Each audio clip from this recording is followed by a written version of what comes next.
Hello, and we are back for another edition of Throwdown Draws. Emilio Lopez here, and we're going for the second round. This is all about color now, so as you can see from my pre-recording back there, it says it is color time.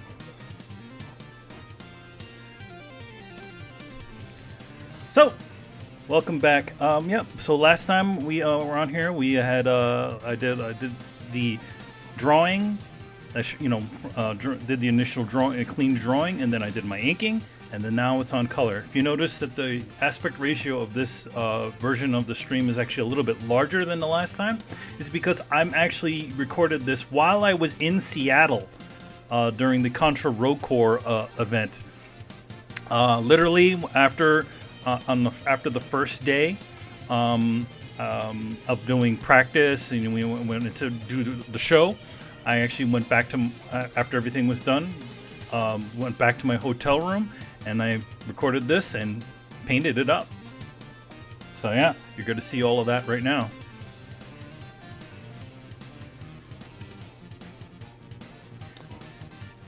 And was my mic off? Oh, I'm talking. Okay. Screwed up this time. Anyway, yes, we are back. It's color time, and here we have a bit of. I actually did this while I recorded this bit of footage back when I was doing the Contra Road Corps event, and well, what do we got here? We got a weird thing going on here. Hold on, am I echoing or something? Just.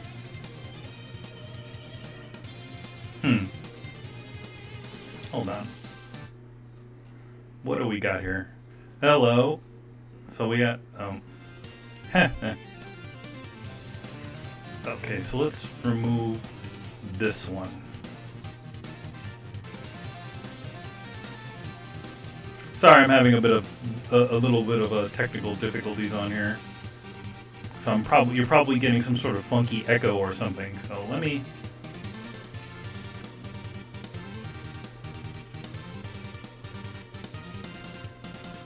Weird. Okay. What? All right. Now we're good. All right. We're back. This is Throwdown Draws. Emilio Lopez here again. We are doing all color now, as you saw from the thing in the beginning, and then you just saw me a bunch of me just waving my hands around, and you didn't hear anything. Anyway, it's me doing color. This was actually recorded when I was at the Contra Road Corps event in Seattle, Washington. So after we did our little practice, we did our little, all that stuff. We had dinner and everything. I went back to my hotel room and colored this up. You notice that the aspect ratio is actually different because I'm using a different computer. I'm using my laptop as opposed to my usual Cintiq. My Cintiq at home is actually a different aspect ratio. It's kind of so that if you notice that there's no sides on it.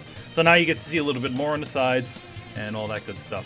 The artwork that you see on the left side, on that side, that actually is the a piece that was done for Contra Road Corps, which is the original cinematic, when Kaiser kind of jumps out and it's like, says his line. Anyway, that was originally colored by Tony Washington. Tony Washington was our colorist / painter on all of the Contra Road Corps motion comics. That dude worked his ass off on every single piece that was on there.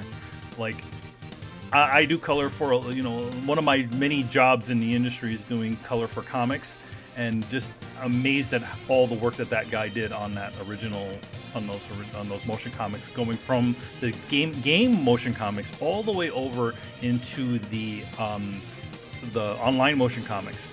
Now, the version that you're seeing, also that me kind of scrolling around, is actually a version that I adjusted. So during the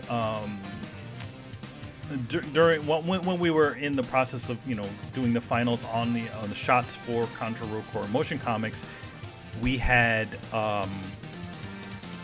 initially Kaiser was only drawn with the drill arm out, because I originally based that off of our boards. He's jumping at you and he's got his drill arm out. Then the idea was like, well, maybe he needs to kind of, the arm needs to turn, the hand needs to turn into one of those the drill arm. So what I did was I essentially redrew his hand, separated the drill arm, redrew his hand, and then repainted a lot of the aspects of it. So it's that version of Kaiser is like, at least the one that's in the motion comics, is a combination of, it was originally me drawing, then Tony doing his color work on it, and then me coming back in and editing the work on top of it. And that's a lot of the work that happened when I was in-house doing the artwork for Contra Road Corps motion comics. Essentially, going in, I finished my portions of the motion comics, and then coming in after and kind of solidifying and kind of getting everything to look as close to my original work, which was approved by the guys at Nakazato and the guys at Konami. So it's kind of an amalgam. So if you notice, like, there might be little differences between the artwork, and stuff like that. So there you go. Hopefully so there's going to be actually another stream on tomorrow, right before Throwdown, at the same time, 4 p.m.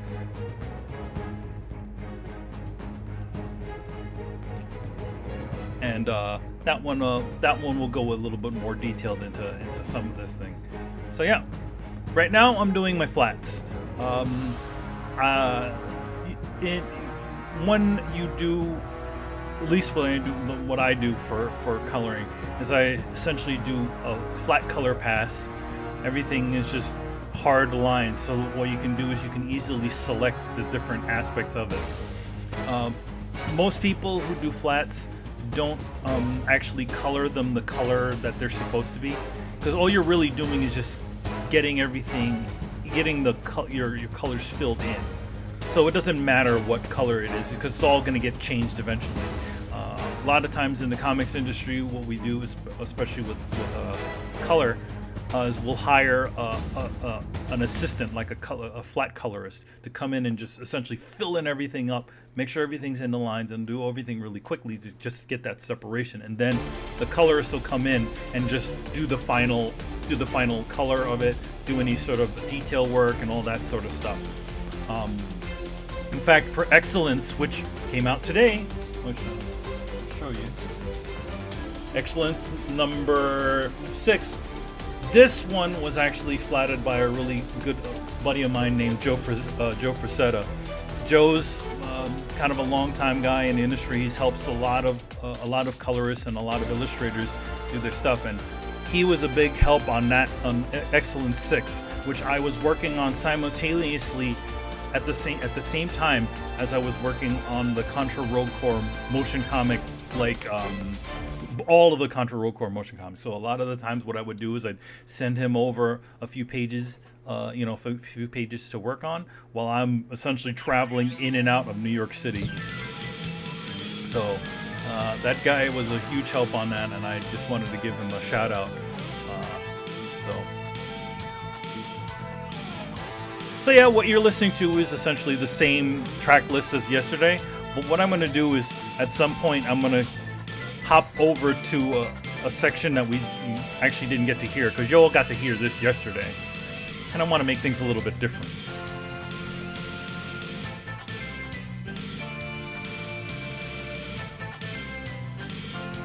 So I see 6 of you are hanging out with me, which is awesome. Feel free to ask me any sort of art questions that you might have, and just turning on my light here so you can actually see me a bit better.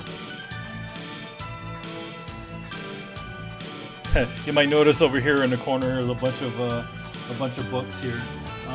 When I do comics, usually the studios that I work at will send me over what are called comp copies. So I'll have some of these things to kind of look over and check my work on. It's actually really helpful.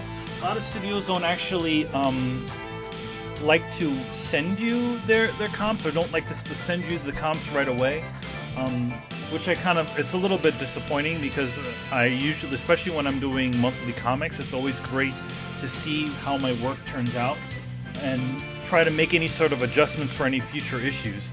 So Excellence and Skybound and Image are pretty awesome at sending me over copies. of my work. So of the work, the work that I did for excellence. So I'll look over a book, like, we'll look at proofs, and then we'll look at the actual issue inside to kind of like, okay, can I do this? Can I get away with this? Can I change this around? And sometimes what I'll do is, even what'll happen is, like, based off of the comp issues, I'll actually make adjustments sometimes for the graphic novel version of the books I work on. It's not common, for colorists to sort of do that, where it's like most colorists will just do kind of a one and done. But to be honest, all for me, at least the way I feel, is that working on color work, working on comics, at the end, all anybody really is going to see at the end is the graphic novel version. Once these guys go out of print, that's it. There's no more of them. So a lot of my books I've actually done. I've George Lucas a bunch of things. So, like, for Charismagic the Death Princess and the original Charismagic run, I fixed a bunch of things. I actually redrew a couple of things for Charismagic the Death Princess just because I wasn't happy with some of the initial monthly drawings that I did for that later on. For Charismagic, I totally fixed up a bunch of shots that I thought were kind of weak in the original run. For quite a bit of books, I've just kind of gone back and just kind of fixed everything up. Because, I mean, you should... I always see...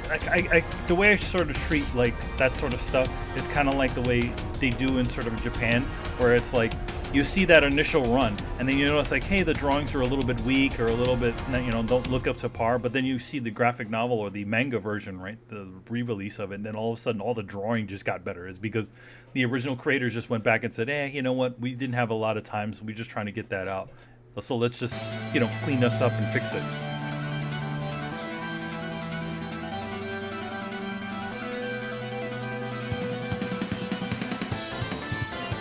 You can be sure, that next month we have the release after this release of Excellence number 6. We're gonna have we're gonna be doing an announcement for our graphic novel version, and obviously in that one I did a couple little fixes, not much.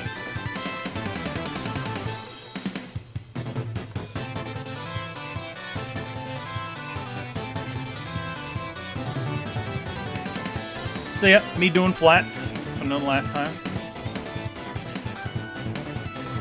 Just also kind of looking at the original artwork too, the original line art underneath. So now, give you an idea about the time that I was coloring this, right? So I was in Seattle doing all of this work, and it's just, I feel like.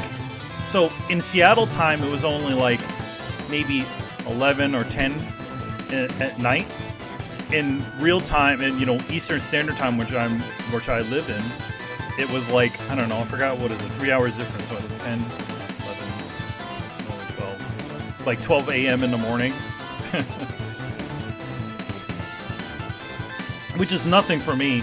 I usually stay up pretty late every single day.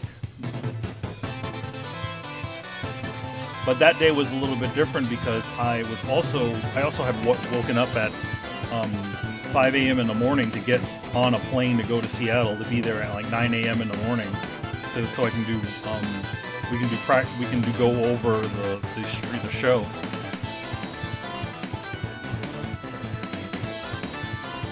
One thing about me is like, I'm not afraid of work. I'm not afraid to do the job.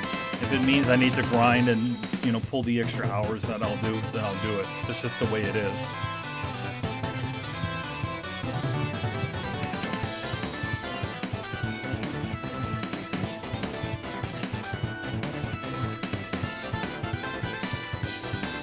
Because again, with freelance, freelance work, time is of the essence.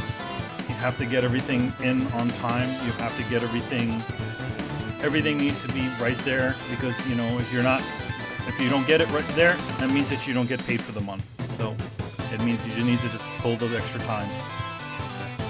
I always say that there's always a consequence to do the things that you want to do.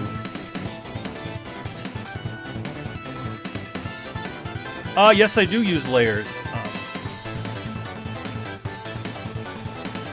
I don't use any channels, though. You might notice that there's a little on the layers on the side. You notice that there's like these green things. Those are masks. Sometimes they use. As of recently, I've started using layer masks. I actually haven't ever before. Maybe the last 3 years, I had never used any sort of layer mask. Everything was all raw, flat color layer, and then your color layer. I usually also at least for cell shaded stuff, I tend to separate my shadow layer onto its own layer.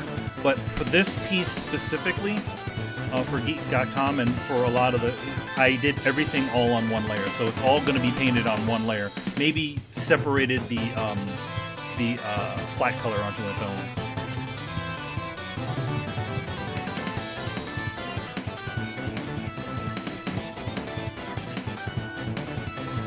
You know, I don't know what the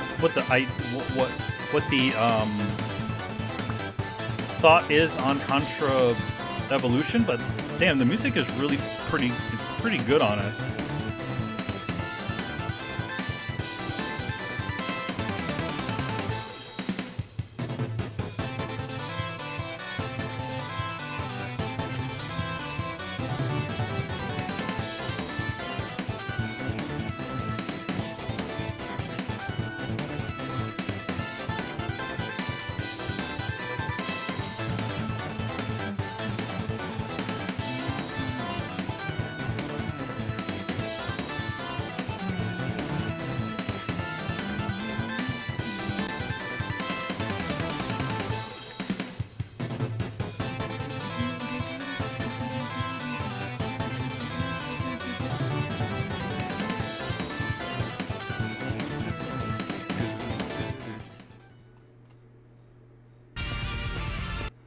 Oops.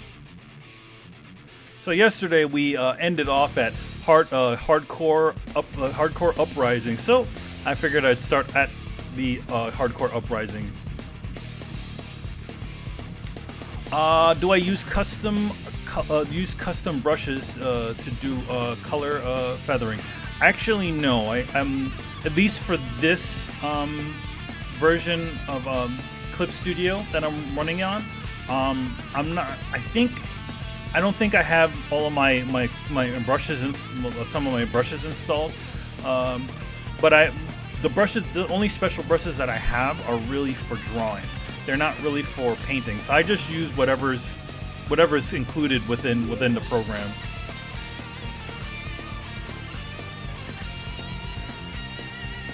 Hi there, Mr. Konsonki.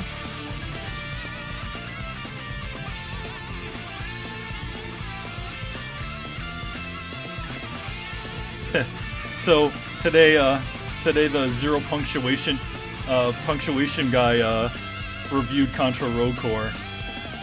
So obviously that guy is pretty damn harsh. I think I actually saw him at E3 playing Contra Road Core, which was pretty fun. He gave his review. He's always going to be pretty heavy-handed on everything. But hey, at least he didn't say the artwork was bad on the motion comics, so I'm happy about that.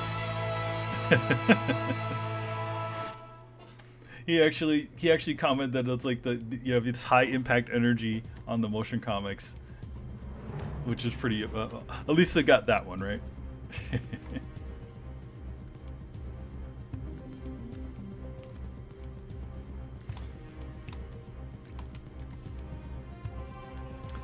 So yeah, for a lot of the color on this, I'm pretty much just selecting the. I work from light to from dark to light. So I'll pick the darkest color, and then I'll essentially paint on top of it with lighter colors. I'm mostly selecting colors off of what Tony originally had done on the original stuff. So. One thing to do, especially when you're doing color work, especially color, is doing flats. Turn off your anti-aliasing. Anti-aliasing helps when you do selections. You don't get those little sort of little jaggies and stuff that happen like between when colors meet up to each other. And it's a quick and dirty way of doing it. Instead of having 1,000 layers and having everything all separated out into a bunch of different layers, what you do is you just have one layer with everything, every single color on it, and then you just use that as the thing to select off of. For me, when I do flat colors, personal stuff, I actually do a lot of my color decisions in the flat color stage. Again, I think I said this earlier, it's not common for colorists in the industry to do that sort of stuff. A lot of times they'll just color everything random colors just to get the everything filled in. But I personally like to make my first color decisions inside of the flat layer, the flat color time, and then work on top of it. Sometimes it'll make things take a little bit longer but I kind of like that feeling of it feeling complete.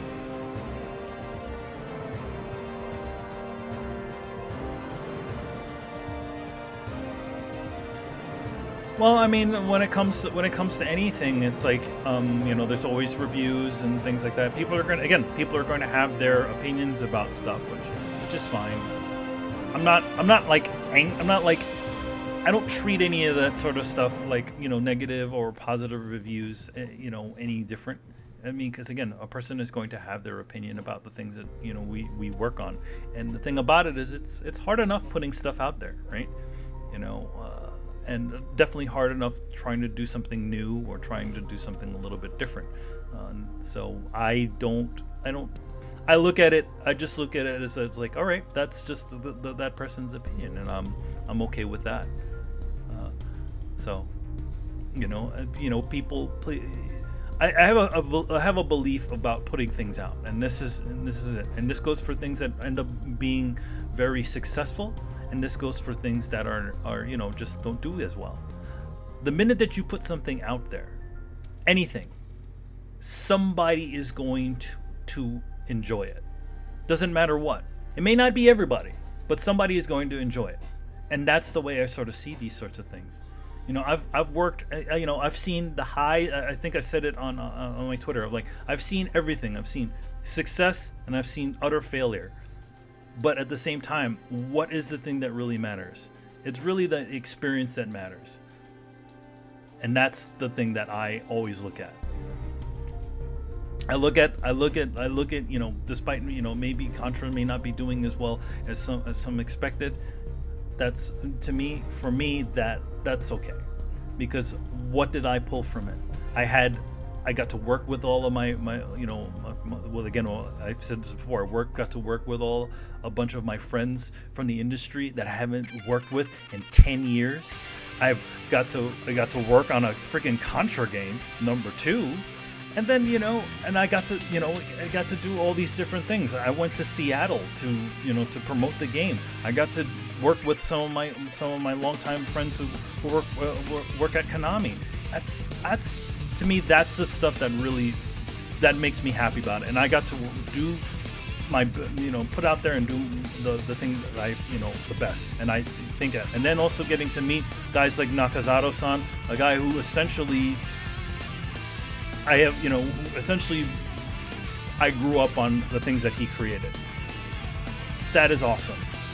So, it's okay if all these other things just don't work out. But so I hope that the one thing about things is that, and working in the industry as an artist, is that you will always have a chance to do something over again. So if you didn't do it, if it didn't go right the first time, you know what? There was always a next time, and that's the way I see it. My next foray into doing artwork for games ends up doing even better than the last time. That's great, but you know what? The thing that matters to me is the experience, and that's the big thing. So let's see, Mr. Saki. I hope that it's clear that out there is a lot of people that appreciate the work done by your team and Nakazato-san. I mean, that's the way I see it. Like, there are people that enjoy the game. There are people that,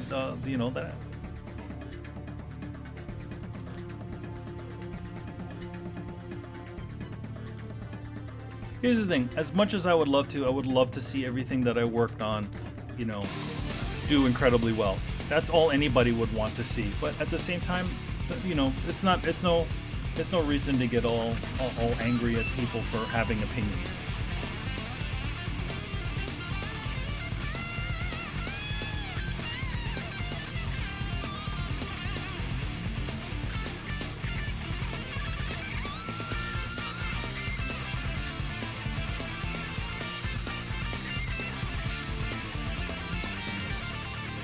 Here's the thing, like, for me, there are plenty of game franchises that I like that nobody really cares for, like, or, you know, even games, like, a personal favorite of mine is actually The Bouncer for PlayStation 2. That game was, at the time, was, you know, put out there as like a showcase for the PlayStation 2's graphical capabilities, right? But for a lot of people, that game didn't end up being the thing, but I personally love that game.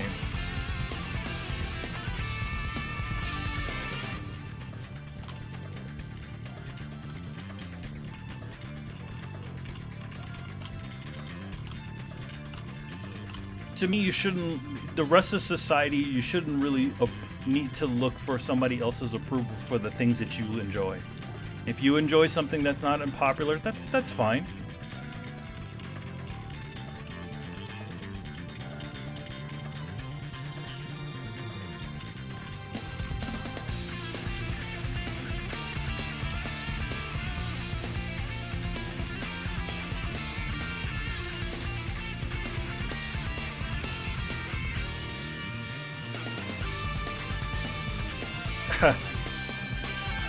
Mr.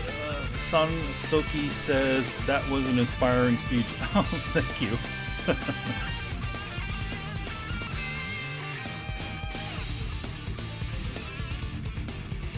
I'm pretty humble about all of this stuff, you know? At least I try to be.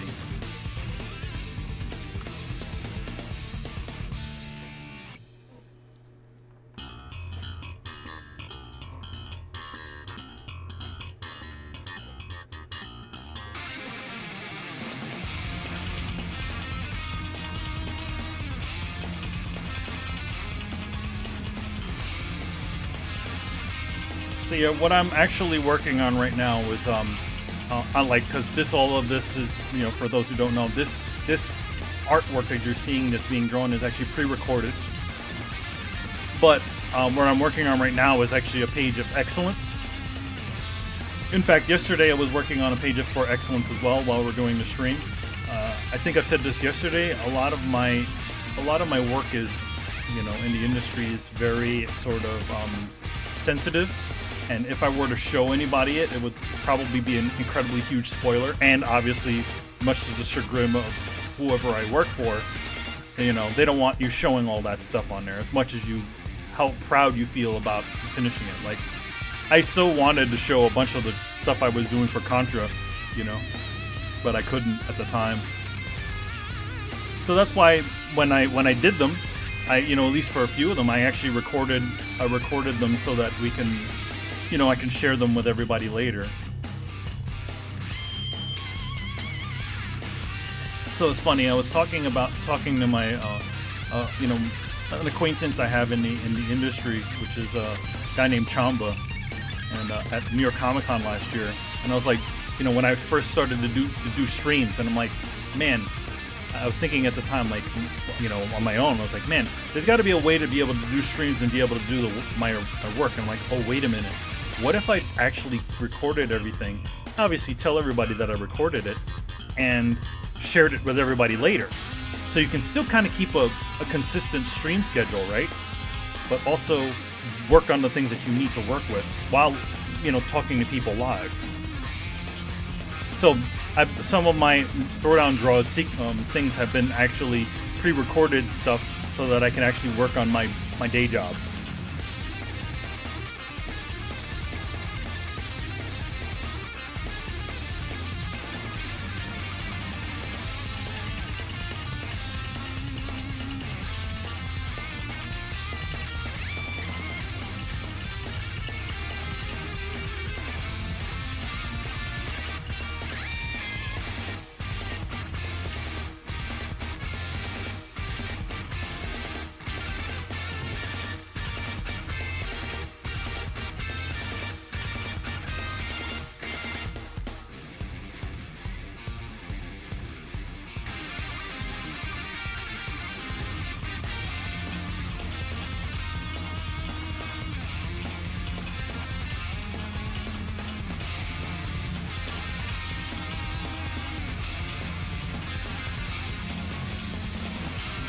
I feel like a lot of people, because the general consensus is that somebody likes something, that a bunch of people like something, that automatically means it's good for everybody.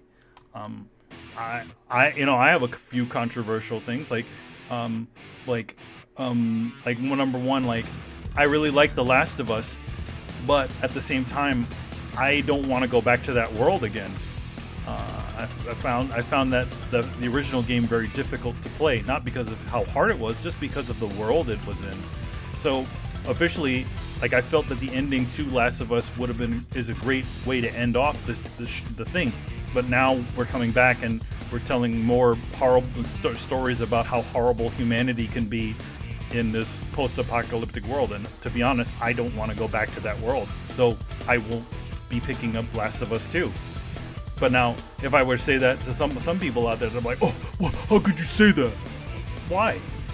I can't have that opinion about something? You know, just because it's generally thought of as something that everybody likes, why do I need to change my opinion of that? I feel like Last of Us ended perfectly at 1.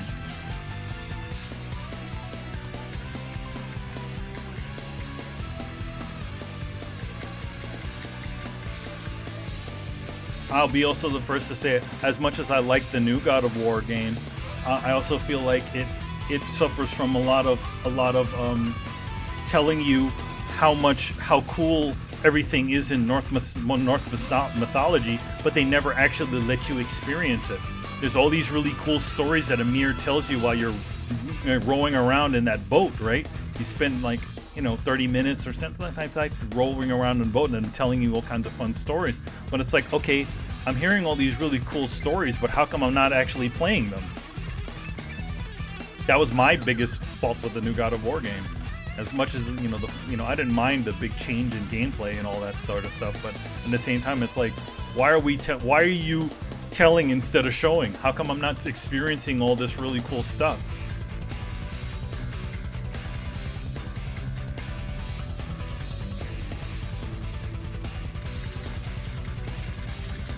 But you say it like, loads of people have played it. Like, yeah, it's about the journey with your son, which I really appreciate that. I like that, the little dynamic between Kratos and his son. But at the same time, it's like there's all these other things in the environment that I really wanted to see that you never really get to experience.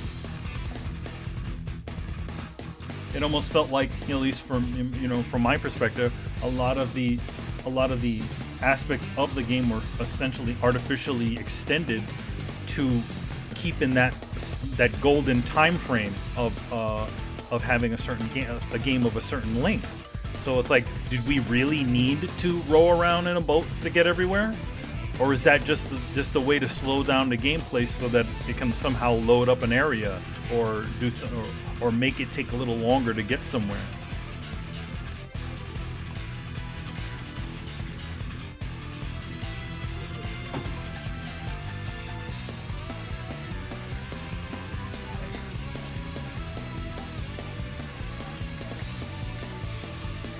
Well, I mean, Mr.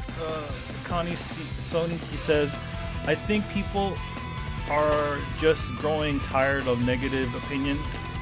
I could like more positive thoughts, but I guess it could be better to accept that if you like something, it's okay, and other people don't, and need to like it.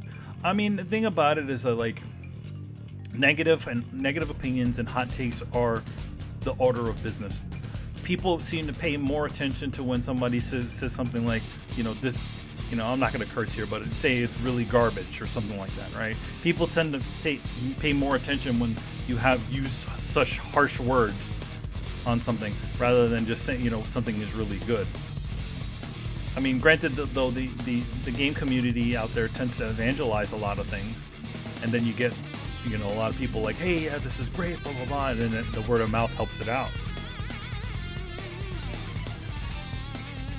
But there's nothing more, you're not going to get more. If somebody says a bunch of heavy-handed, harsh things about something, that's going to definitely get more attention than somebody saying, yeah, actually analyzing it and going into why they don't think it's, up to par. It's much easier to just kind of shoot something than actually take the time, and break down a real thought about it. Hot takes. That's what it's all about. And to be honest, I've been guilty of hot takes too, just being very dismissive of certain things. But at the same time, I also try to be aware of when I start to do that stuff.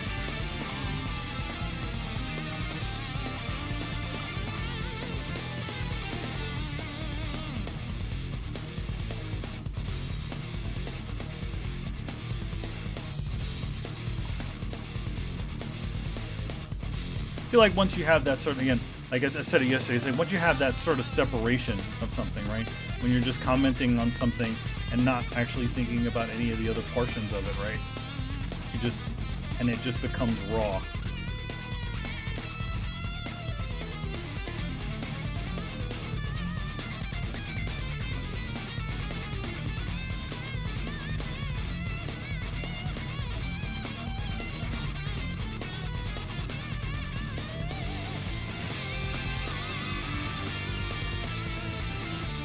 We had a couple of art questions in there, which were nice.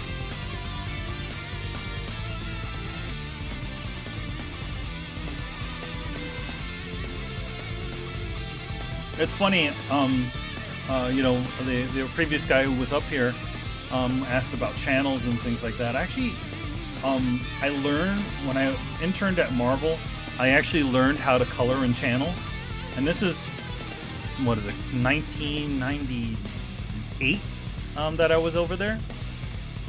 And back in those days, it's like Photoshop.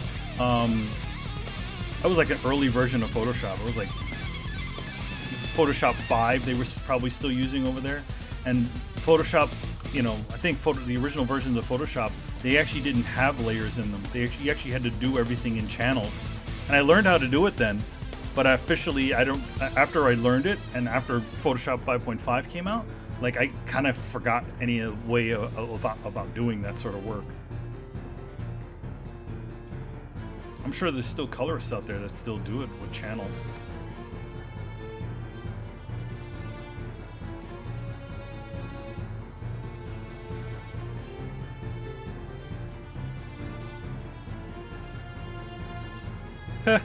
You like the Nintendo 64 Castlevania better than the PlayStation 1 ones?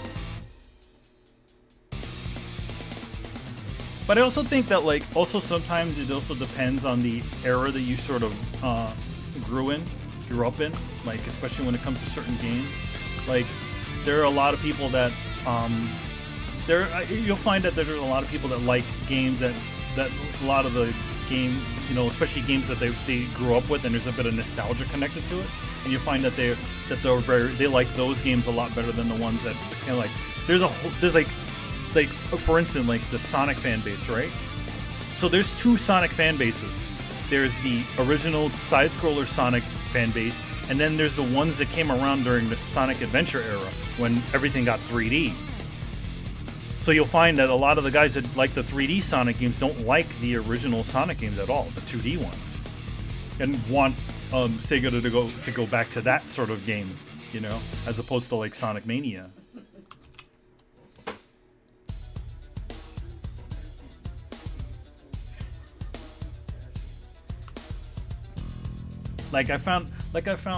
Speaking of like nostalgia stuff, right?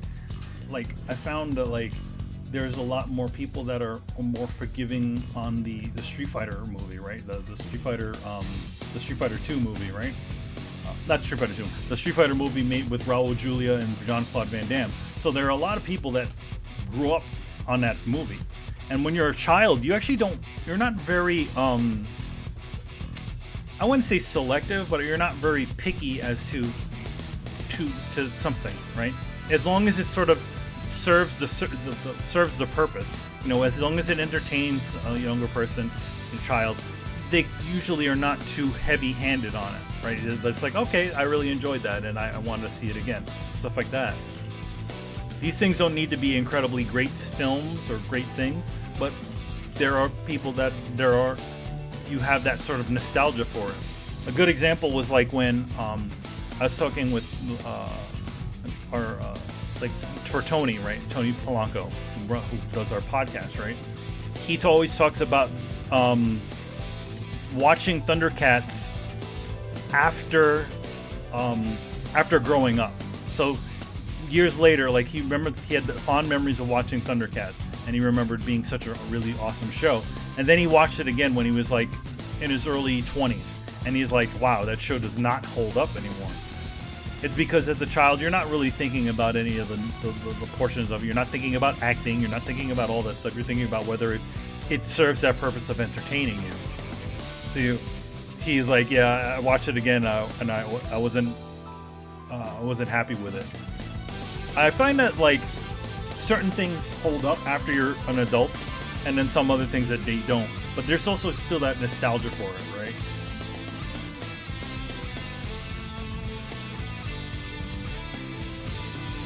Again, this Uprising soundtrack is pretty awesome.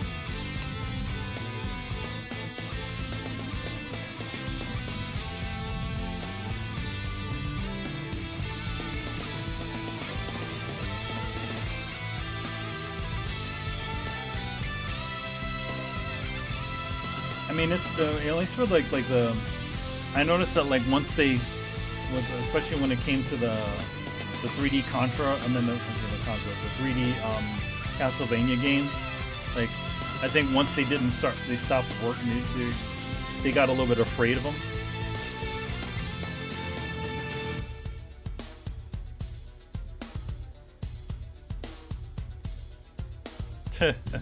For me, I still have those memories of watching that film and just being like, wow, this is kind of lousy.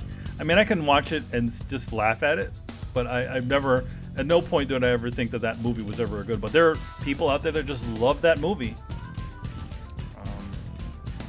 Personally, I always thought that the Mortal Kombat movie, the first Mortal Kombat movie, was just a lot better of a film. It definitely felt like Mortal Kombat. But you know, that's what you kind of get where you're gonna try to make a fighting game, a movie based on a fighting game. But granted, you know, like at the same time in Japan, the Street Fighter animated movie came out, and that thing was awesome. It literally got the tone of all the characters, at least what everybody sort of felt the characters were like, and it definitely was. You know, it also has this absurdity to it too. But I personally think that that's like the better of the Street. If anything, if you're gonna show anybody some good Street Fighter content, just watch that Street Fighter the animated movie. And don't watch the one in English, because that one I'm purely against that one, because they literally changed all the awesome music that they had to this kind of generic music that they use. And I actually, it's funny, working in the industry, I actually know why they did something like that, right? So, okay, I used to work at a place called For Kids Productions, right? They did the localization and of the Yu-Gi-Oh franchise, Pokemon, and all that stuff, right? So, if you notice that a lot of shows that were produced, at least produced for anime in general, and put out, always had different soundtracks. You want to know why? It's because of syndication. So the reason why you have, and they also don't want to pay the original composer the rights to use their music. So essentially, what happened is because of syndication, especially when you're running a show that's a show like an anime show, right? There is no residuals that come from that. There's nothing that comes when re-showing that sort of stuff. There is no residuals that come off of it. So what a company like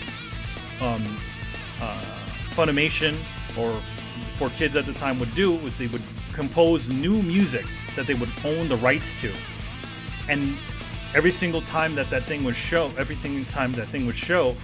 would generate money, because that's the way that sort of stuff works.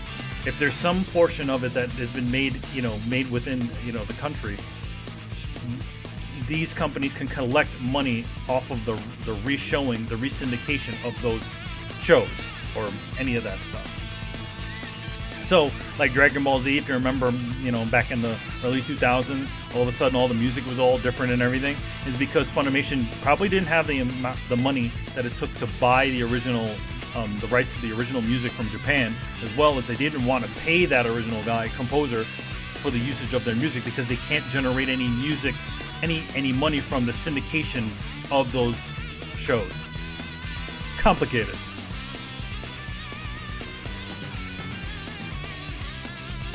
Nowadays, you do notice that there's a lot more films, a lot more anime that uses the original soundtracks.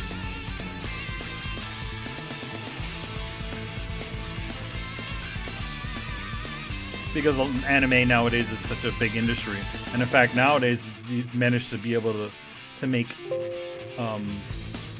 they actually able to make more money off of the, also be able to pay for the rights to the original composer's music.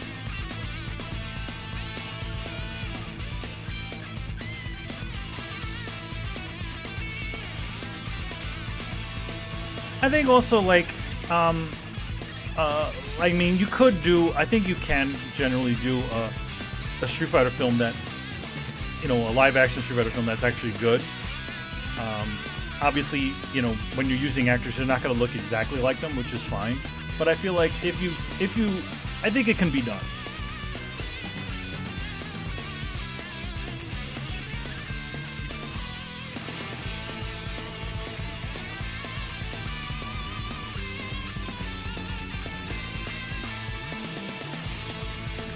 But again, it's also fighting games, especially when it came to old Japanese fighting games. It was just enough story to get you along, right? An evil corporation makes an evil world-dominating force decides to make a fighting tournament. What? It's just enough story to get you a reason why these characters are hanging out and trying to fight each other. It's what I call "why do they fight" syndrome, right? So, in normal conflict, right? When you go in a tournament, there's only why do they fight? They fight because they want to win the money, right? But for a show, you don't want, or anime or anything like that, you don't want to say that. It's because there's no deeper meaning. So, in a lot of anime, what they'll do is they'll put the "why do they fight" moniker on something. Where since they're trying to give some sort of deeper meaning, the battle, the warrior's battle, the spirit within, or all that other stuff. When it's just like, hey, I just wanted to win that prize money in the belt, in real life.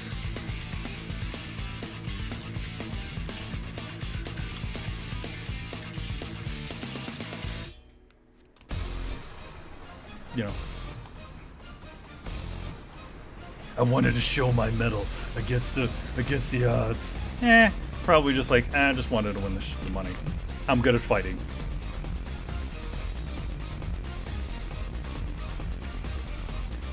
I think the one thing about games is that I feel like sometimes when it comes to games, you get a little bit too far up your own you're into your own thing, that people just forget about how absurd games are,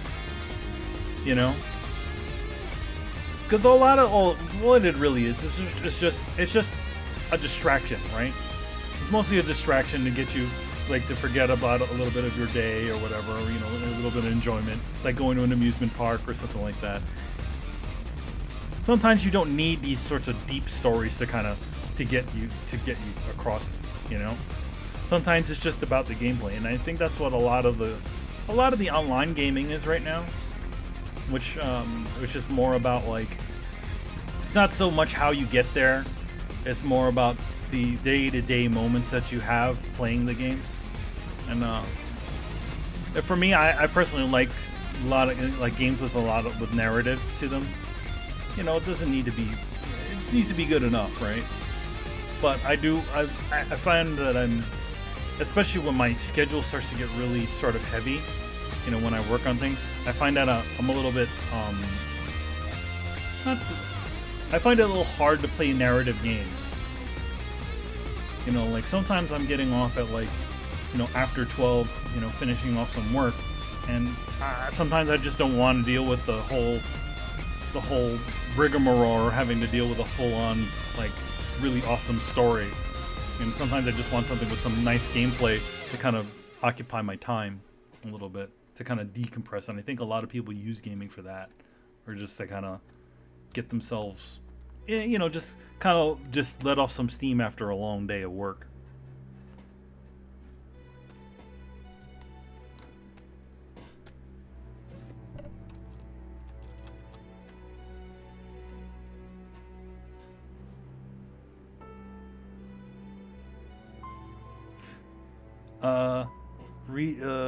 Rikuken S says, there was a Tekken movie, but I never seen it.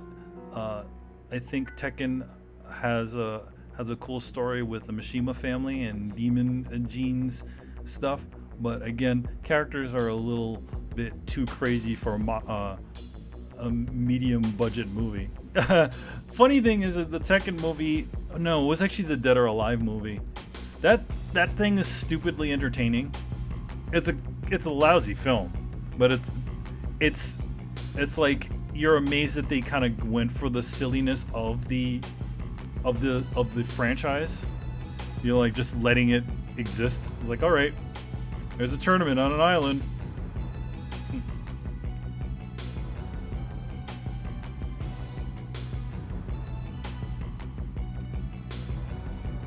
I feel like, again, with fighting games, it's just enough story to go. Yeah, Dead or Alive is a pretty lousy movie. I definitely feel it's on the cheesiness level of the Street Fighter movie.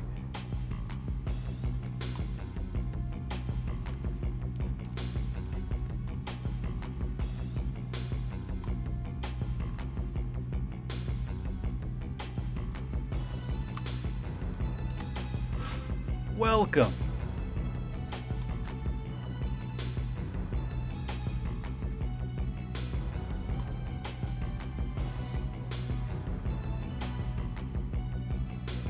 So yeah, for those who don't know, this is an image that I drew for Geek.com for a feature that was for an interview that was done between me and Tony Polanco. Tony interviewed me for Contra Road Corps, just about the artwork for Contra Road Corps. So at the time, and I explained this on the previous stream, what it is essentially, you know, obviously one of the main protagonists, Kaiser. But what I secretly did, well, not secretly did, but I knew that this article and the new motion comics would be releasing close to around the same time. So what I did was I make sure that I did all of this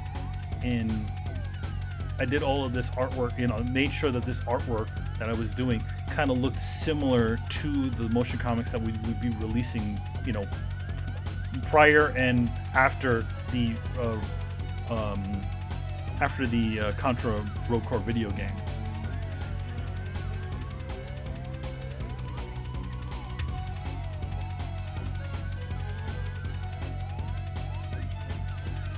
What do we call it? What is it? Brand synergy? I don't know. But yeah, I was just wanted to make sure that there was also, you know, it was in a sideways sort of way an advertisement for the things that we were going to be showing soon, without actually saying it. For the new motion comics, I'm actually pretty damn happy with those, because I feel like we learned so much on the original ones, the ones for the actual games, and I feel like the ones that we did after are actually a lot better than the ones that are in game, to an extent. Like, especially with a lot of the things that our guys, you know, are, you know, directors and animators, you know, Jason and Ryan learned on the original ones. So we can definitely bring that to the next batch of stuff. And it was, you know, Jason, you know, and this time around wasn't. I feel like, at least in the original boarding of them, of the thing, he was a little ambitious, because I feel like he kind of forgot that, because again, he comes from a place where he used to animate he used to use the storyboard for animation. And you can, for storyboarding for animation, you can draw as many angles as you want, right? But I think one of the things is he has to realize, especially when it comes to this sort of artwork and how detailed it's going to be, that maybe just take a little bit of a step back and just sort of we can reuse shots and stuff again and really take advantage of, you know, the fact that we have large artwork that we can show on a screen for longer and zoom in or pan out or shake a little bit to give it a little bit of life. And it's a thing it's a sort of limited animation technique that's also used in Japanese animation, where it's like they understand how long they can keep something on screen before you sort of realize that it's not moving. And a good example is like, if you ever watched Ghost in the Shell Standalone Complex, or a lot of shows that are very talky or lip flappy, like a lot of times you can tell, if you're looking hard enough, you can actually tell when they're saving animation, when they use a lot of subjective motion, whereas essentially it's a shot panning, but you'll notice that none of the characters on it are moving, because they're saving their animation budget for when things need to really happen, when Major Kusanagi needs to pull out a gun and have a big old shootout toward the end of the episode. And that's the order of business when it comes to like limited animation. You really be smart about where you use your animation budget, and then once you save that and you save it for the moments when you really need it, that's when the thing really starts to shine. Because if you think about it, it's usually the thing that, when it comes to animation, is usually the thing that people remember the most, right? The parts when, like, you know, one of the character girls running around and doing all these really cool actions that they didn't do earlier. It's because they're sort of saving up that budget for the end.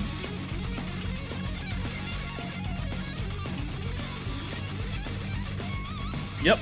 You see like a lot of they'll so back in the day, back in you know, during the older times of animation, right? What they used to do was a thing that used to be written into the storyboards, keep alive, right? Keep alive means that they would just add some sort of something to the character to kind of make it feel like that they're still animating, even though they're not. So, and a lot of times, when back in the old days, you used to write scripts that would have a certain amount of talking in it to save on animation budget, right? So you notice that there'll just be a lot of talking, and then action happens, and then there's animation. There's more animation. Especially when you're doing TV animation, your animation budget can easily, if you decided to animate, like, you see how I'm talking with my hands, if you decided to animate every single shot of me moving my hands around and all that stuff, right now I'm killing our, if I were animated, I'd be killing our animation budget because my hands are moving around. So, but if you notice, a lot of Japanese stuff, they don't move their hands around. They don't do a lot of emoting with their hands. What they do is they just kind of stand there and their mouth moves. And now that's a repeating animation. So you can continuously repeat that animation and save on drawings. In fact, most Japanese animation is not even animated to the voice actor, where most Western shows, like, you know, are all animated after. So when we're shipping out our animation, we usually ship out, you know, ship out an animatic, we ship out a you know, all the character design as well as the color design, everything. We ship everything out along with the voices, and then what is also shipped out is a timing sheet. The timing sheet helps the animators you know how many frames something is going to happen, or how long the amount, how much talking there's going to be. Usually timing is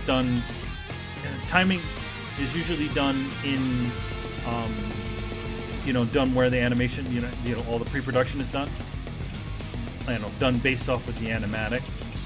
But a lot of times what's happening, at least in a lot of newer shows, that all they're doing is doing the timing for the mouth and any of that sort of animation, and then everything else is all being timed out by the folks who are animating it in Korea or India or even Japan.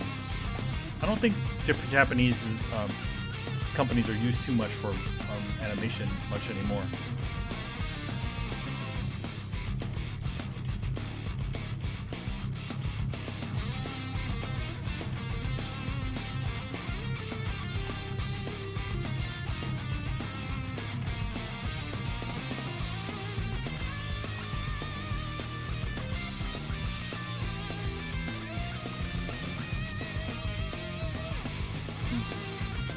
Definitely sounds like a Guilty Gear song, but then again, it is Arc System Works that made this, so.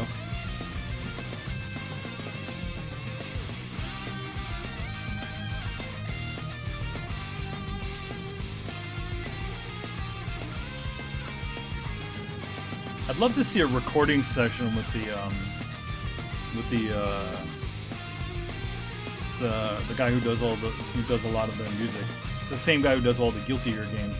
But I'd love to see like what that recording session looks like with him. Or does he do everything on his own? Who knows?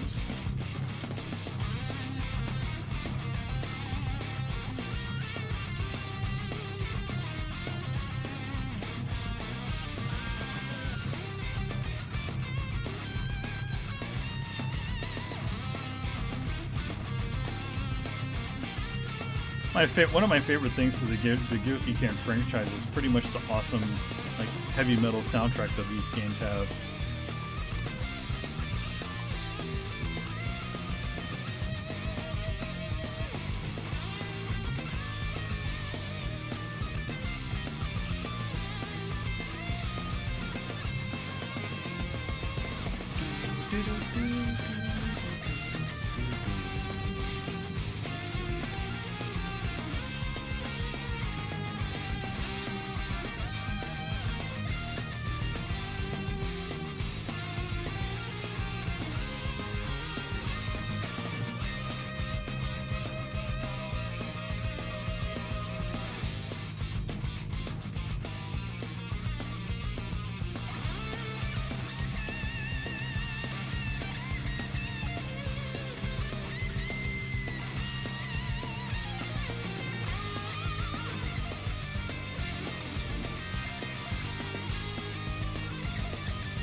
So, fun things that's happening on the net is like a lot of video game sites and stuff are saying, oh, we have Death Stranding and we're going to be reviewing it, and it's going to be the embargo lifts on November the 1st, and it seems like, I don't know, it seems like a weird broken record sort of thing that happened.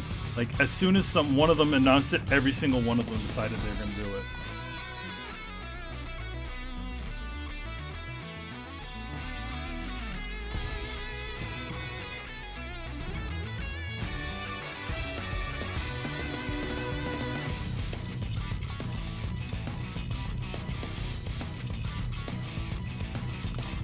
As someone who's done some reporting in the game industry, it's like I know that like just the way it works is just like you do kind of whenever you get games and stuff like that, you have to make sure you do exactly what the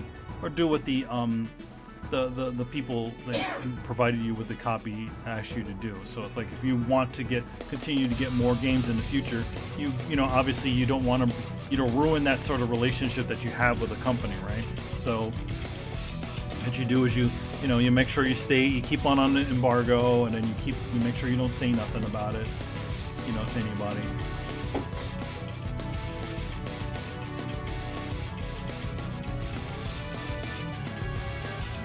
but there's always going to be people that sort of break embargo and you know, start talking a little early.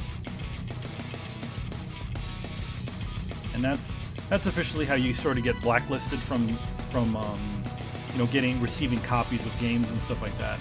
Because you got to remember that, like, when it comes to games and stuff like that, there's partial that, you know, there's obviously, you know, to your readers, you know, there's that portion of it, and there's also you know, especially having a good relationship with the labels and companies that are, you know, that make these sorts of games. So you don't. So what you do is you don't go breaking embargoes. You don't start talking about things before the thing happens, because you'll be putting into jeopardy the ability to review games early and review games earlier.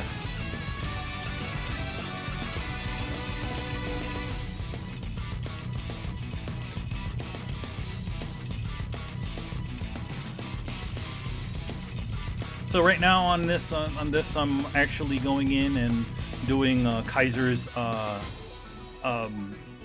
you know, the camel pattern on one of his straps.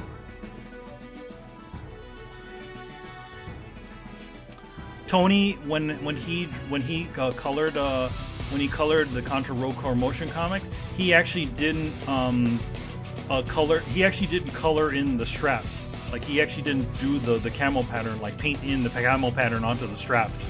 He actually used like a kind of a cool like masking technique that he was using, and I noticed that's a lot of how he sorts of creates his he does a lot of his color work, right? Where he'll, like, if he wants to have a texture or something like that, he'll actually use a real texture on there, and he knows enough about how to get it to work so it doesn't look off. So yeah, all the stuff that you see on there, you know, all on the top right of that, all those textures that you see there, that's all just a texture that he applied and then used the masks on. But for me, being that I have a lot more time to work on this than he probably would have, I, you know, went in and I you know, selected colors, and then I pulled it off, and I did the camel pattern myself and painted it all in.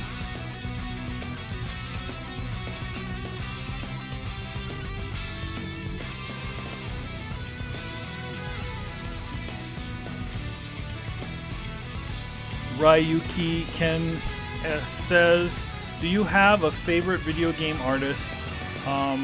Maybe someone who you find very inspirational in their artwork. There's quite a bit, man. Like, I love Bengus and Akiman from Capcom. You know, they're probably one of the bigger inspirations on my work in general.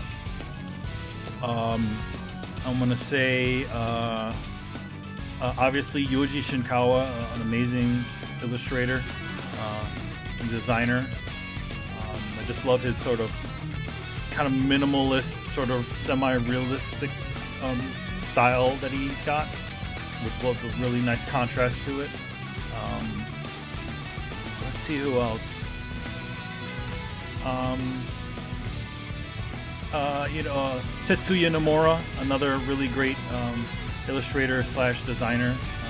You know, he went on to actually direct the Final Fantasy games and pretty much designed every single popular Final Fantasy character and other character for Squaresoft / Square Enix for the past maybe 20, 30 years now. Though people like to make fun of his work because he uses a lot of, he just loves accessories, so every character has like lots of belts and buckles and things like that. Which, hey, you know, that's just his thing, you know. He loves that stuff. So you definitely know what Tetsuya Nomura designed whenever he comes in, because you'll notice that there's a lot of buckles and belts. But there's also a lot of really nice, and one thing that people don't talk about with his work is that he just has a good sense for like kind of cool looking clothing, right? You know, I mean, and he kind of makes shorts look cool. Like, look at all of his characters. They all have like, they're all for some reason have shorts on. Like, you look at like, you look at Titus, you look at Sion Barzad. You look at the kid from what was that game? The World End With You and Sora. They all have shorts on.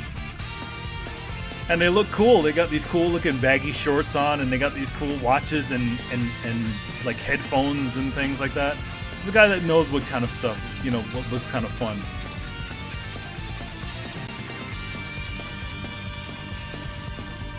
So yeah, it's a lot of video game artists and Japanese video game artists, because I feel like that was the one thing, like back in the day, that always used to stand out. Even if the games weren't cool, but you could be assured that a game had a lot of especially a lot of the Capcom games had really awesome artwork.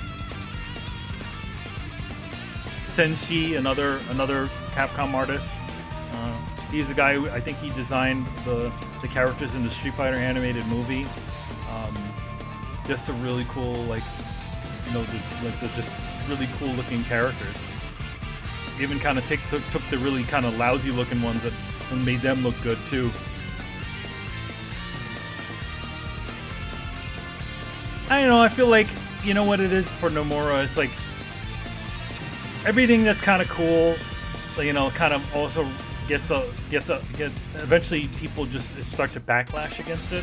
And I feel like for Nomura, that's the sort of thing that sort of happens with his work, where it's like people love it and then not.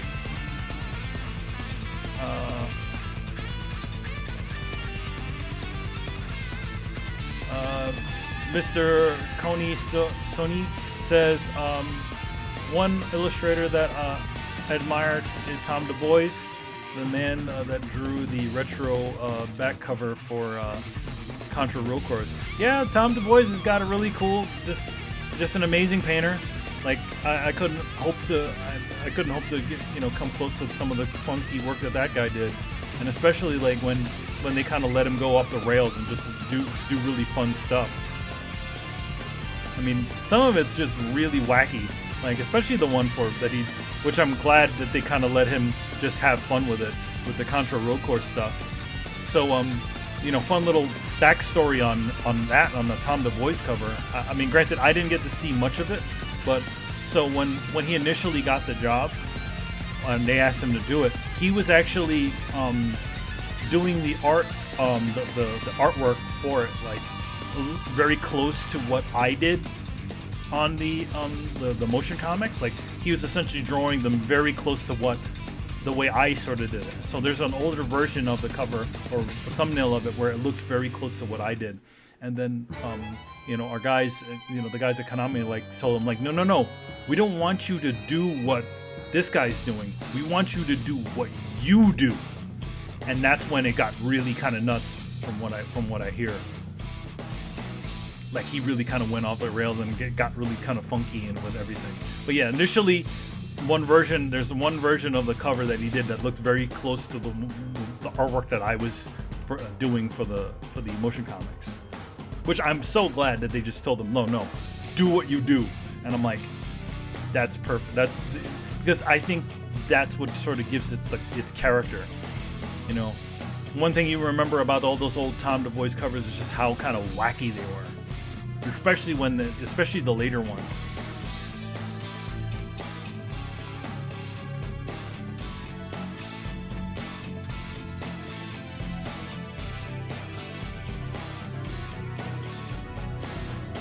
There was actually a small moment in time where I was supposed to do the cover artwork for Contra Road Corps, but obviously Japan has the final say when it comes to any of sort of you know, key art when it comes to their games.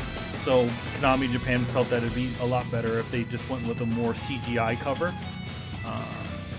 But there was talk of me actually doing the interior cover, but the actual, you know, the real cover, the actual cover for it, and then on the inside would have been maybe later on came the idea for the Tom Du Bois thing. I don't know. A lot of things I don't actually know because, especially when it comes to these, you know, for working on this stuff, you know, as much as I would want to be involved in knowing all parts of the process, obviously that's not going to happen. Everything is handled by each, you know, regional, you know, promotional guy, you know, promotional person, and from each region of Konami and stuff like that. So I would have loved to have done a cool cover for it, but what you gonna do? But to be honest, if it came to me, and I said this initially, like before even I think talk of Tom DeVoy's doing cover was even talked about, I remember saying like at the time, like, and I'm sure they probably had this already in mind, but I'm like, dude, guys, like I would love to see if it came to me and him doing a cover, I would say give it to Tom, and that's what I sold to them. Like, I would definitely say, like, when it was the idea of me doing a cover for it was out there, I said I would definitely step aside for Tom if he was going to, if he was down to do a cover, anything for the game, because I think it kind of helps with the fun nostalgia part of it.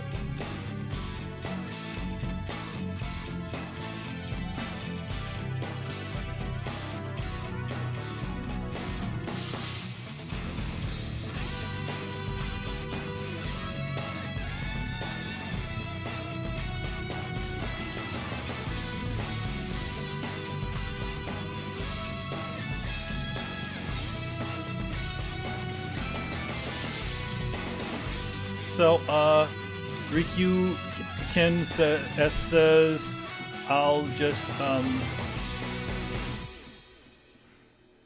just add my own 2 out of many favorite Kuni Nashimura and Shikano and Shinkaro, especially Shinkaro. I always am amazed how sharp, ultra realistic, and the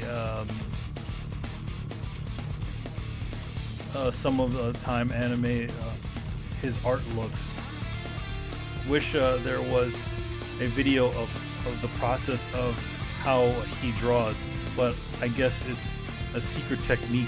Yes, Shinkaro's got amazing work. I love his work too, and also the Kojima, the not the game creator, but the artist behind the Symphony of the Night design versions of all the Castlevania universe. She's just got amazing work. I will be right back. I just need to go to the bathroom and do the usual things. So this will be running. Just be right back.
I am back.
Yeah, it's cool, like how like Kojima, when she you know, redesigned all the Castlevania characters. Richter Belmont all of a sudden was wearing like a, you know, like a crazy different jacket, no more headband and everything. Was it Richter? I think it's Richter.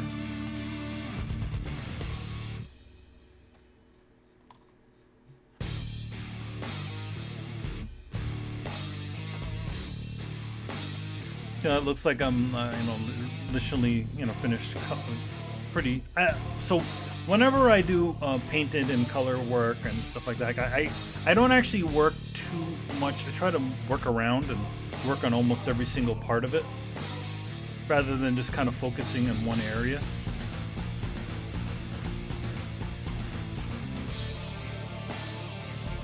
And that's usually also the way I sort of draw too, where I'll draw something. For me, I mostly spend a lot of time on the face, and then I try, whenever I'm doing it, also I'm working around. You know, I start with, you know, work with the face a lot, and then I work around and try to get everything else right.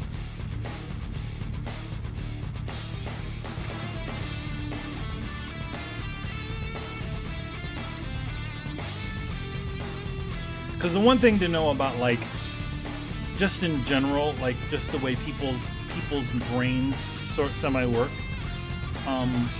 you may think that, like, you know, it's the one thing about people, and this is part of the reason why design is in some way is done the way it is because, especially when it comes to faces, the first thing that anybody looks at is actually somebody's face whenever they're looking at a piece of artwork or something like that. That's why you see a lot of imagery or a lot of promotional work that always has giant heads on them. It's because we as human beings are automatically look at people's faces. We see faces. If you've ever read Scott McCloud's Understanding Comic, he also sort of explains it too. It's even how we sort of see faces in things that are inanimate objects. Because just the way our brain work, right? So a lot of times what you'll see is you'll see like they'll have a cover of something and they'll just throw a giant head on it. And it just seems, it's like, wow, that doesn't seem imaginative. But the reason why they're doing it is because it's a quick and dirty way to get somebody to look at something. Especially if it has a famous actor or a recognizable character, you will most definitely see a giant face put onto like a poster, or even something like whenever they put out DVDs or videos, you notice that sometimes they'll put out like, you notice that they'll change the movie poster or cover on there, because they want high readability. So if you draw a giant face on the cover, you could most definitely make that face across from the other side of the room. And that's what they're looking for. That's what they're playing for. They're playing for the person that, you know, may not exactly know what they're looking for, but you put something unrecognizable on there, they'll be like, oh wait, that's it, or hey, I know that actor on there, or I know that character on there, and I'm gonna do it.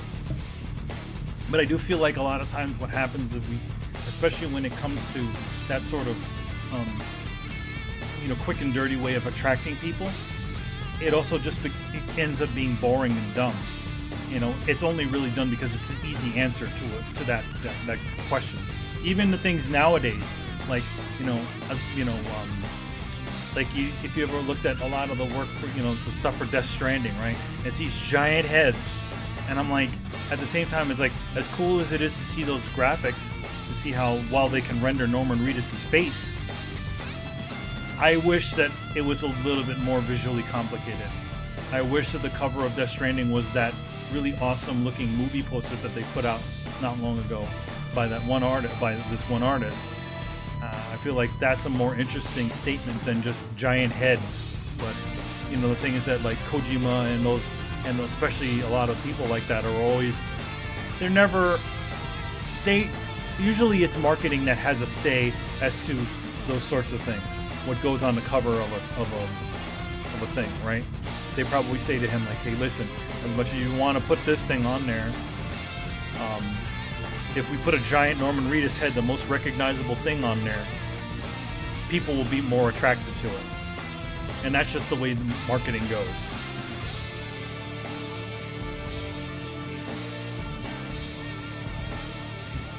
Yeah, the Death Stranding, it's not I feel like the better of the Norman Reedus covers to Death Stranding is actually the Steelbook cover rather than the one with the hood up and everything. I think the Steelbook cover is a bit of a better one because there's a question to it. You see Norman Reedus on the cover, he looks all beat up, he looks like he's covered in dirt. There you also get a little bit of a story, and I feel like that is a much more interesting statement than just guy in a hoodie with a little thing on the corner.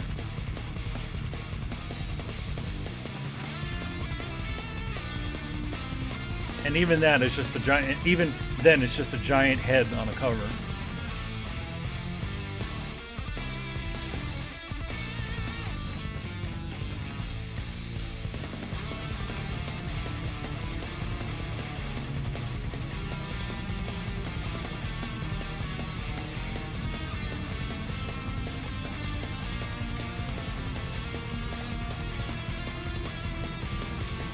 But I'm not the person that has any say in sort of the artwork, and I'm not, when it comes to that sort of thing, as much as you try, it is marketing that has the final say as to what something finally looks like.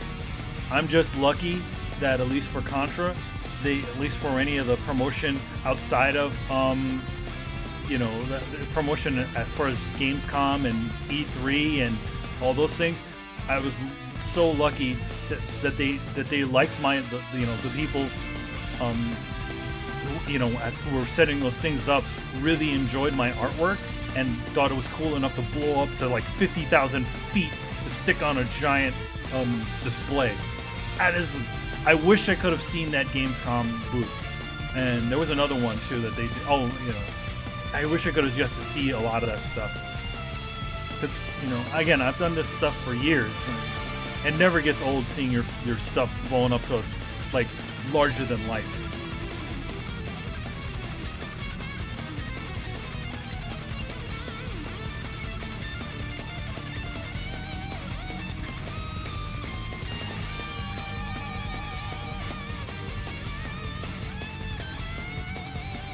When all the talk about Death Stranding, I'm like, one thing about it for me, for me, I'm not so interested in the whole, movie stars and Hollywood people involved in it. I know that, Kojima really, admires these people and really thinks that they're, likes having them in the game. But I feel like, at least with the way the game, games are, like, there's so much that you can do, right? You don't need to have an actor that looks like the actor in a game. I mean, granted, the graphical fidelity, you can do that sort of stuff, but what's always attracted me to his sorts of games and to other games in general has always been the character as you see them in the game. And one of the things I thought was a little weird, like, you know, we see these characters, and it was all kept hush-hush as to who these guys are. You know, all you see is just Matt Mikkelsen and Norman Reedus and, you know, Guillermo del Toro's in there. That the other director of Neon Demon is in it. You know, Lindsay Wagner's in it. I mean, that's cool and all, but at the same time, it's like, it's for me as a person who enjoys games and enjoys Kojima's games, it's not something that really attracts me to it, you know. And just such a big deal is being kind of pushed behind these people that are in it. And it's something I kind of saw with Metal Gear 5, where it's like it became about who is Snake as opposed to the character. And one of the biggest disappointments, at least for me, was just seeing that now, since the Metal Gear franchise has gotten so big, they can obviously afford all these, you know, kind of famous actors, and now it's like, hell, okay, now that iconic voice that you enjoyed is not that character anymore, you know. And it was a bit disappointing about that.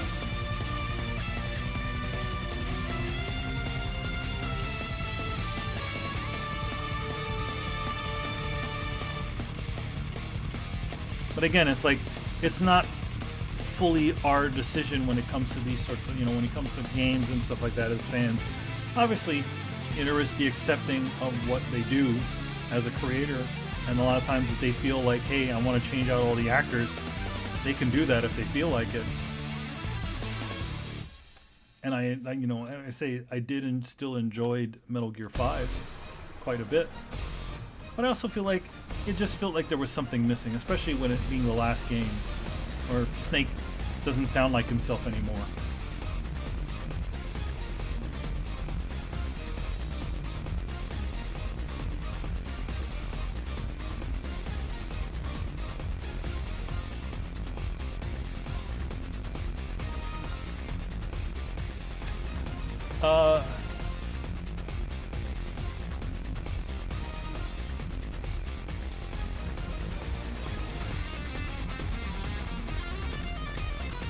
Ryuki Ken says, it always baffled me.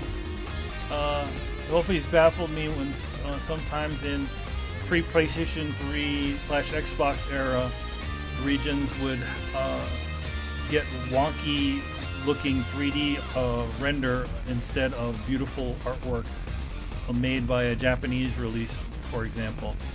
Even PlayStation 3 era, I remember seeing NA box art for Metal Gear 4 featuring realistic rendering of old Snake's face instead of a cool Yoji Shinkawa face artwork, like artwork that the EO and JP got. Yeah, that's the one thing about, you know, Western art, like a lot of Western marketing. A lot of times they feel like that people cannot, at least their belief is that people would think of it more as artwork than a video game. It's part of the reason why it's the same thing that kind of continues in marketing for films, or why we don't get painted movie posters anymore, because they feel like, oh no, people are not gonna they're not gonna think it's art. They're gonna think it's art and not just a movie poster.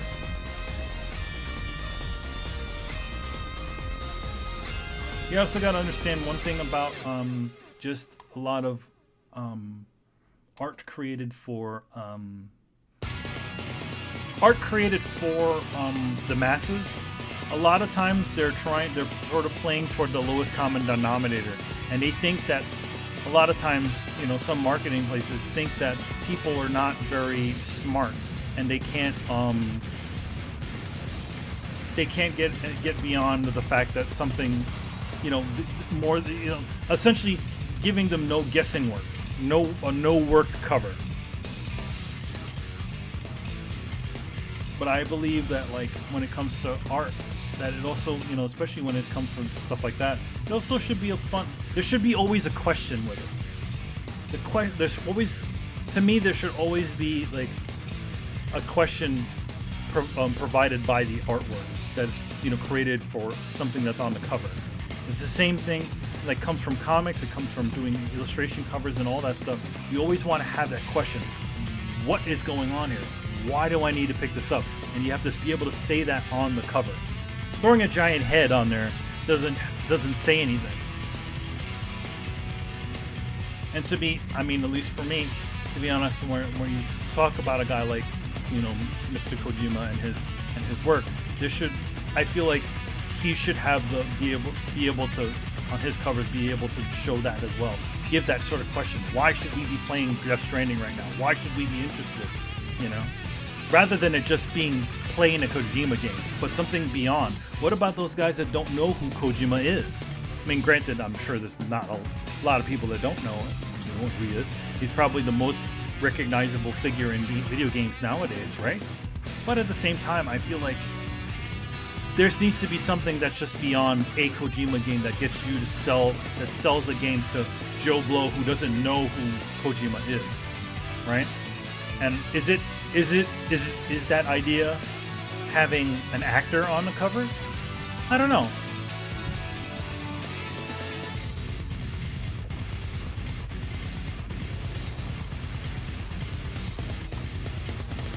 But I do always feel like we can be a lot, especially when it comes to video games and things like that, we can be more challenging to people.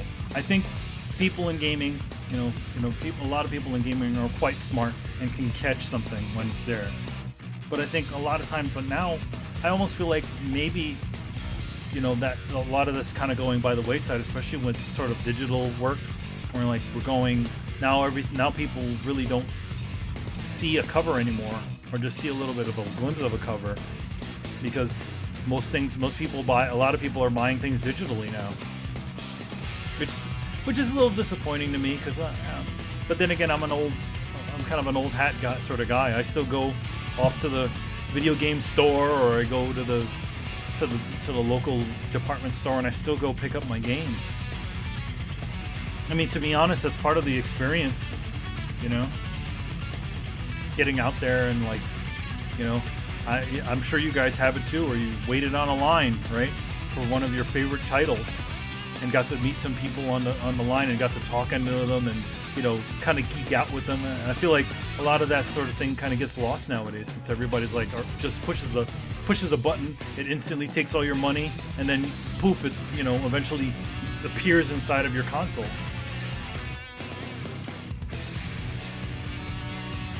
But again, it's kind of an old way of thinking, I'm sure people out there are just like, don't, because it's so easy now.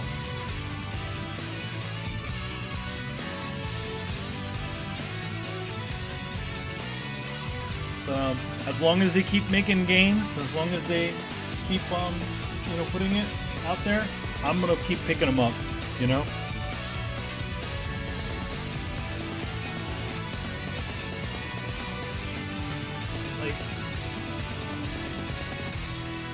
not to toot my own horn about this stuff, but how awesome is this? Like, my name is not on the cover, on my artwork is not on the cover, but it's on the back of the damn thing, right? How awesome is that? Literally have a physical project of something sitting in my hand right now, actual game. I can't even imagine how cool that is. And the same thing with all the comic books I worked on. It's literally something I can go to a store and see on the shelves, But a lot of that's kind of going out of style now, right?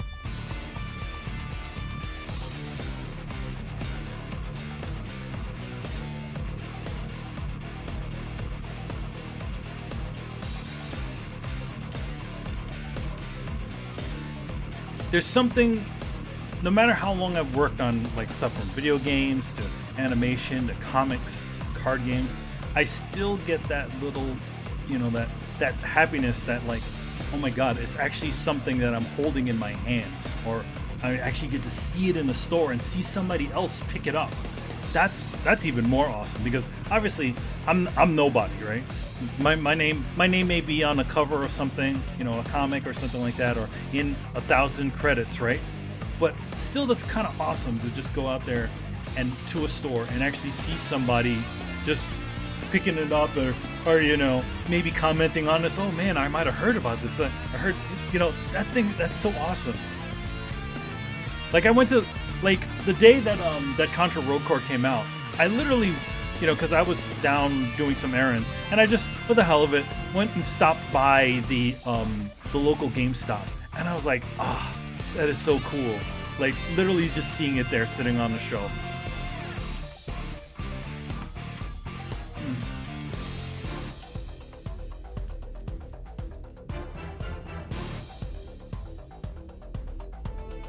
It's like all those hours and all those little, all those hours, all those late nights and all that stuff. And here it is, sitting right in front of you. Yeah.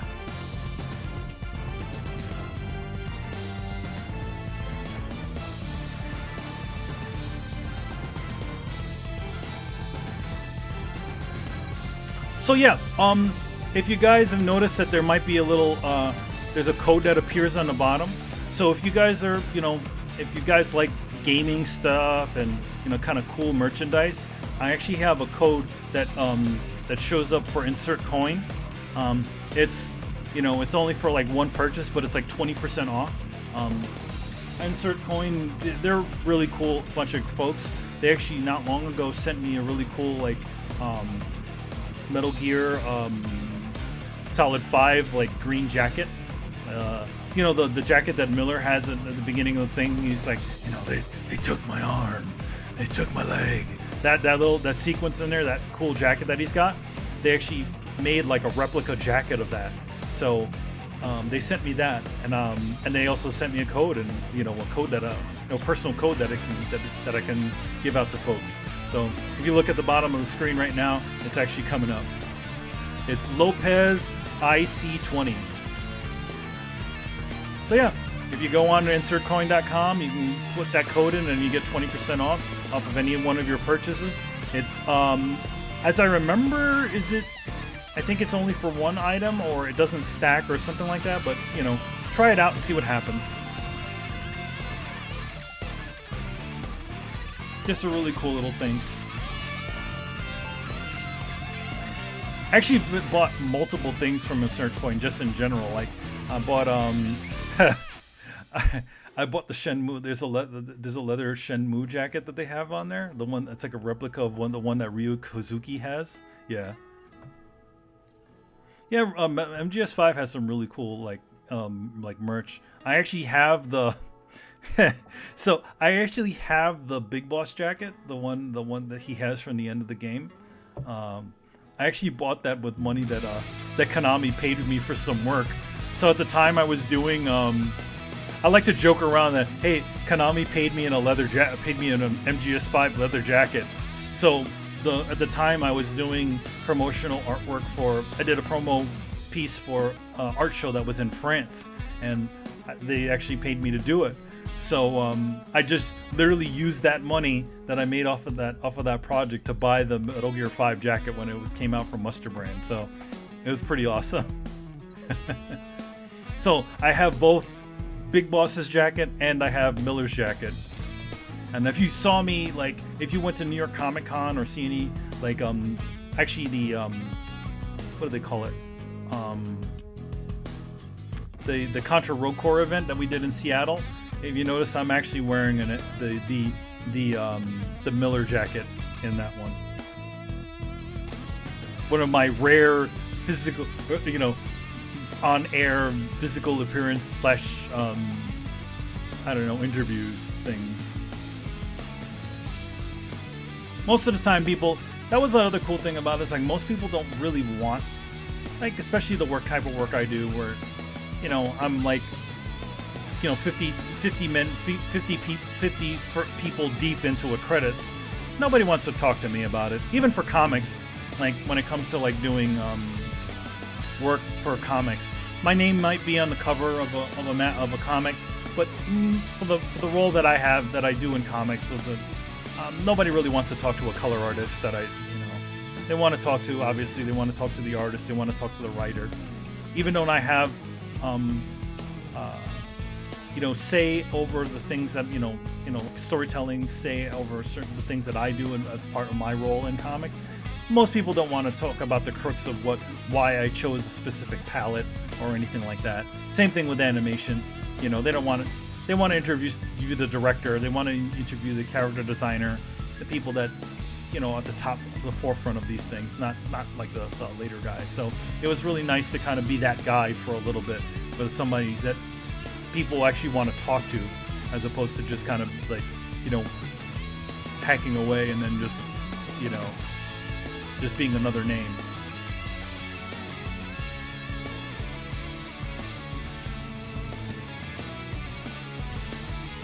As you can see, I do have a lot to say, but you know, again, I understand my what do they call it? My role or my position in the thing, you know, in a property or anything like that. My main job is to kind of make the thing look as best as I can, and if it means that I don't, you know, if I'm not really known for it, that's okay. Funny thing is, like speaking of like artwork and fan stuff, like for as many things that I've worked on, the really big weird thing about all of this is that I'm kind of known more for my stuff that I did on my spare time. All the Metal Gear stuff that if you've seen on my Twitter, like I have hundreds of like bits of Metal Gear artwork that I drew on my spare time that I just decided to start sharing with people. I'm actually known more for that sort of stuff than the work that I've actually done for the industry. I want to say like Contra is probably the one project that I've had where I've actually known that actually people knew that I was doing something for it, as opposed to it just kind of being, again, another name.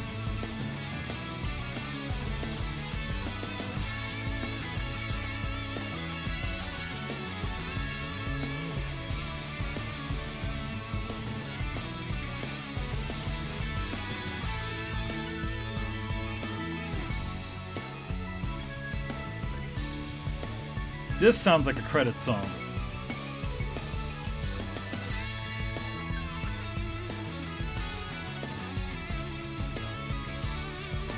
Yeah, Mustard Brand made some really, really cool stuff from Metal Gear 5. Well, Peace Walker, which is where they started doing stuff. They made the deal with Kojima to make essentially a bunch of really cool BDUs, and I still have a couple of the Metal Gear hats. One of them I'm kind of keeping. One of them got really badly sun damaged. Essentially was a navy blue hat, and it turned. What color did it turn? It turned brown after years of having it and wearing it in the sun. So I still have a bunch of those things. I have the full BDU. I have for that. I also have what other Metal Gear things I have. I have a bunch of the T-shirts from Uniqlo. The Peace Walker shirt and a few other ones from one from Metal Gear 4 and a couple of other ones that I had. I was lucky enough that they at the time I lived really close to a Uniqlo store, and I could just go walk in and pick up one.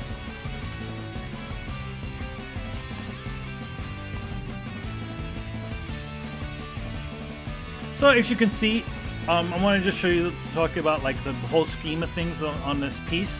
Where it's like, you notice that how small it is compared. The larger canvas is just so that I could keep track of, have everything all in one file as opposed to opening up multiple files. Kaiser here is actually drawn at 4K, which means that I drew at 4K just because I was overcompensating. There's no reason why. I could have just drawn it at 1080, but I'm always thinking about the future when it comes to artwork that I do for the industry. I try to make it a little bit higher resolution than it should be, so that just in case, on the occasion, they decide, okay, we want to make it into a t-shirt, and we want to put it onto something. Because I'm always thinking about the future plans of these things.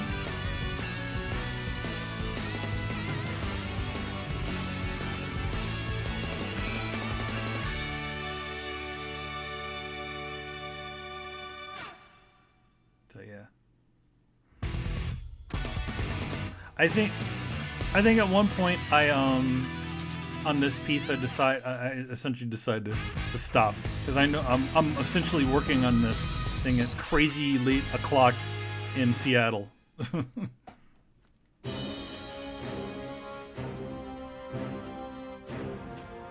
Okay, now what are we listening to? This sounds like something from Contra Road Core. Yep, it's something from Contra Road Core.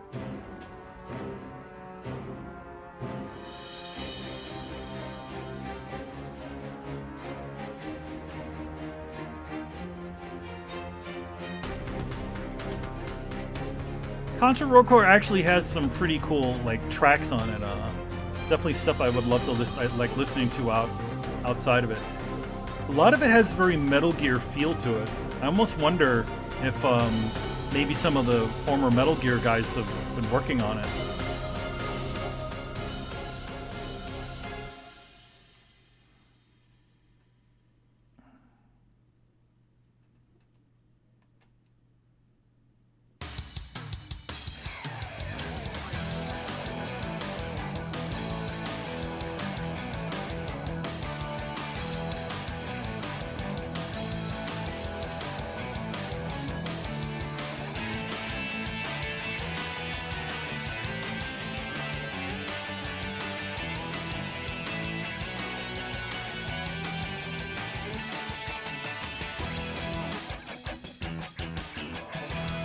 Yeah, the Metal Gear artwork is pretty awesome.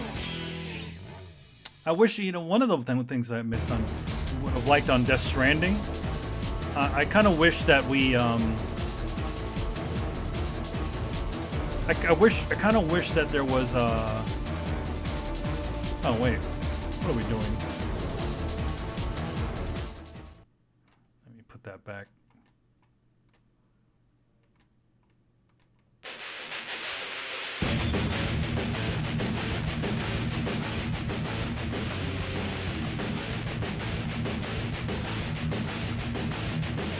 Some of you guys might recognize this soundtrack.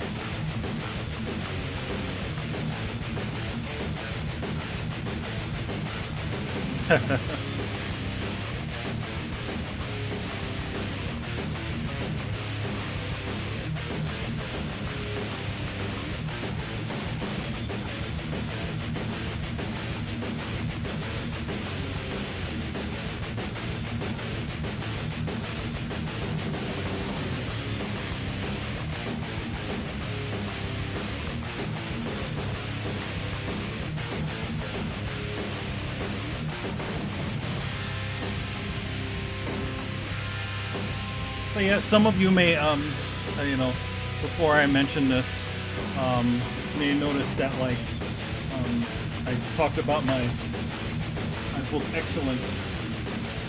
This is issue 6 of Excellence that's out right now, and this one's a bit of a bigger book this time around. I think we got, I can't remember how many extra pages we got on it, but it was a lot of fun. We got to do a little bit something longer.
Sorry, I was got a little absorbed looking in the most recent issue. I'm always analyzing the work I've done.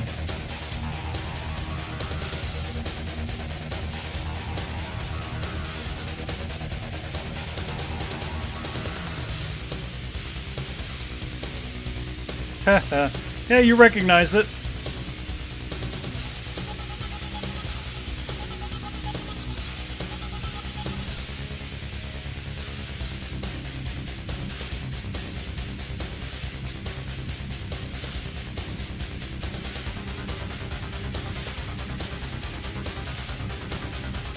Oh, don't worry about your English. It's okay. I get what you're talking about.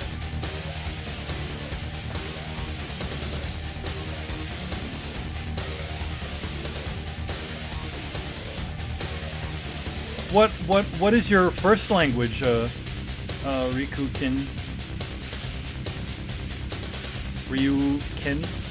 Ryuki-shin?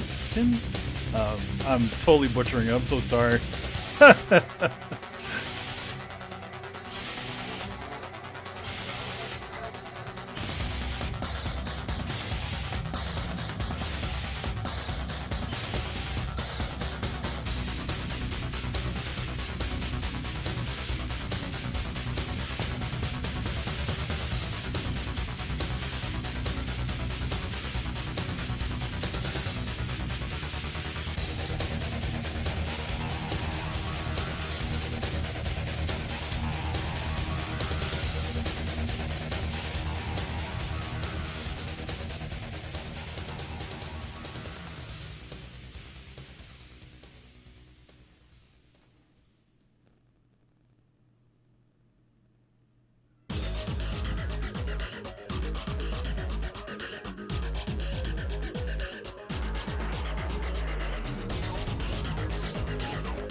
So what's your first language?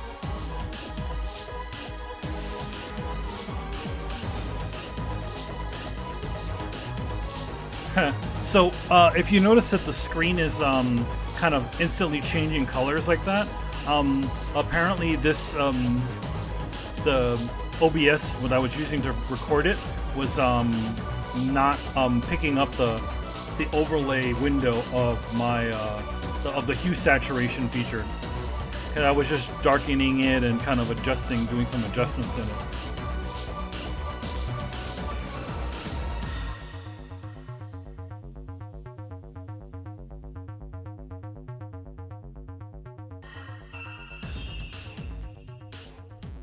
Oh, my first language is Spanish. I wish I spoke Spanish, or I spoke Spanish any good. One thing Oh, one yeah, like when I'm actually second generation Hispanic or Puerto Rican in the United States, or third. So my mom never spoke to me in Spanish and mostly English. Same thing with my dad. I always joke that was their way of hiding things from me, you know, and the other kids in the family.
Yeah, right now I'm just doing some little bits of additional lighting on there and stuff like that to kind of help the image along.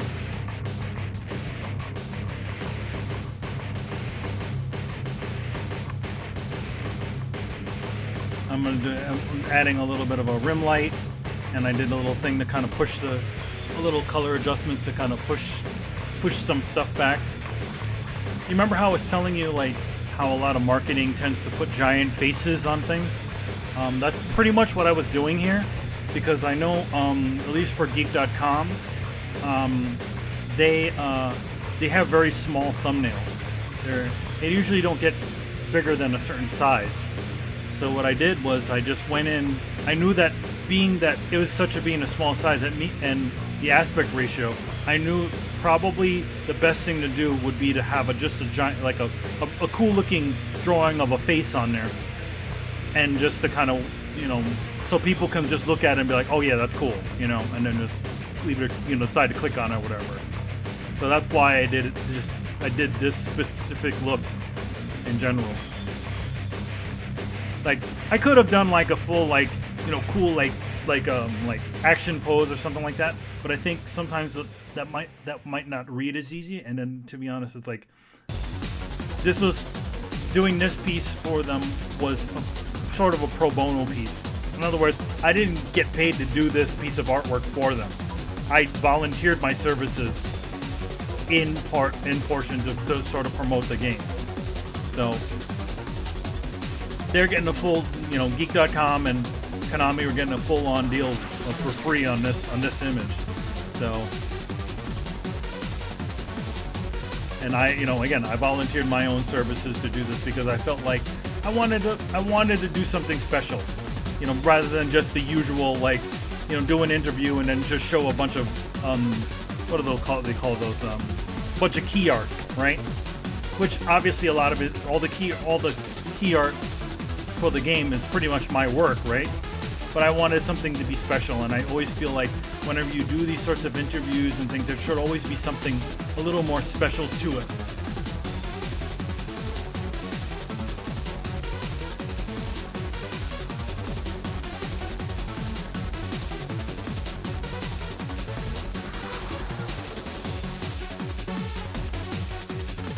Nah, you shouldn't hate yourself for it, you know. Just sometimes just things don't come around, you know.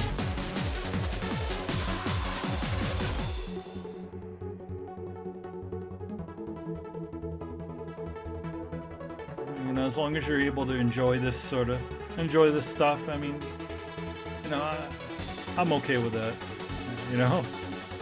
Don't kill yourself because you don't know how to speak a certain language. It's not, for years Kojima's. I don't know if Kojima knows how to speak English. Yet and all, he absorbs so much Western culture, right? And I'm sure he hasn't probably made any full effort to learn it. And he makes sure he has people around him that learn it, and he knows enough. And I feel like, don't beat yourself too much for not knowing a language.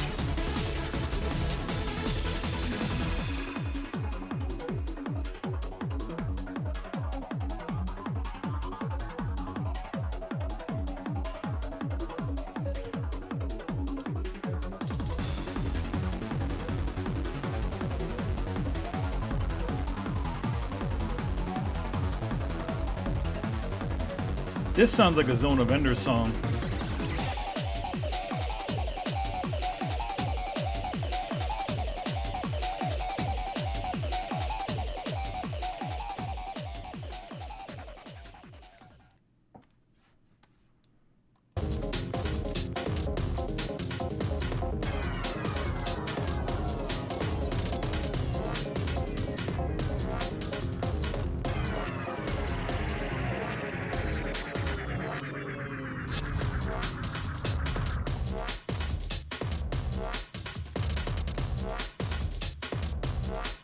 So fun little side note on Contra Shadowed Soldier. Rogue Corp actually does at least the Rogue Corp motion comic do allude to the conspiracy of Shattered Soldier. So there's a loose connection to Shattered Soldier within the online motion comics. My idea was when we were talking about this stuff was like, maybe what if we did this, just made Bill in the video sequences from the end of the last motion comic, make him look like he did from Shattered Soldier, no headband and all that stuff. But our guys, our directors sort of felt that may just keep him looking pretty much the same. The only thing I did kind of get away with was I did draw Bill a little bit beat up looking, like he'd been through a lot and he was in hiding.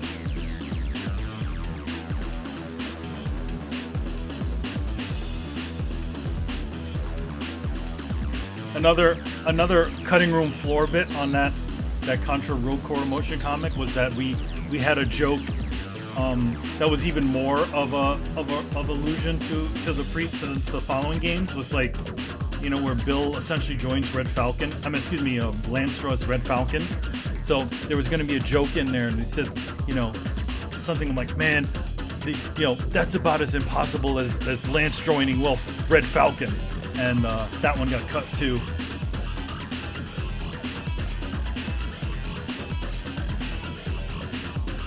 Just to kind of loosely allude to later games. But that was eventually cut.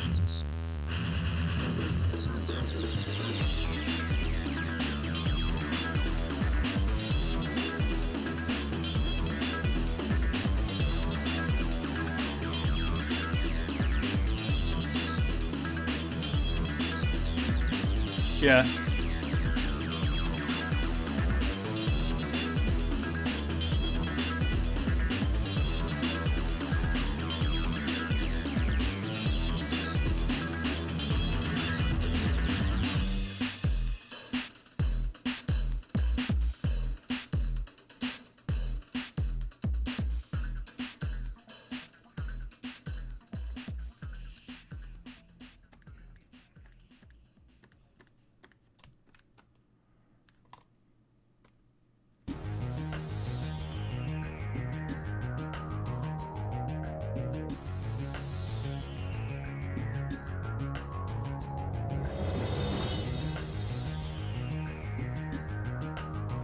One thing about, like at least for me as being kind of a stickler for color and all that stuff, I always try to, it's hard to kind of QA my color work a little bit, especially on weird screens, because I have at least my home computer is all calibrated to work for color for comics. So especially when I'm doing color work on like my laptop is not really set up that way.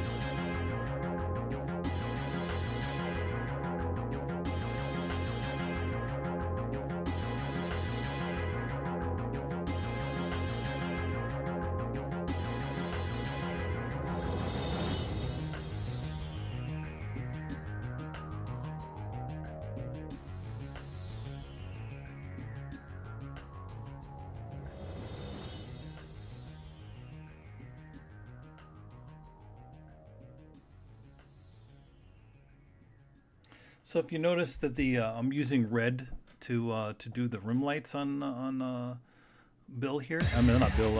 Excuse me, Kaiser. Eventually that's going to change, and I eventually went with a different color. But I think the red actually looks really cool though. My biggest fear, because all of this, whenever I do, when obviously this had to be approved by Konami. It really didn't take them that long to approve it, just like a few hours or a day or something like that. But my biggest fear, especially when it comes to doing promotional artwork like this for the game, was that it might get disapproved because he might look too evil, which I've had situations like that where I've done work for a company and they felt that it looked maybe too sinister or maybe too, weird.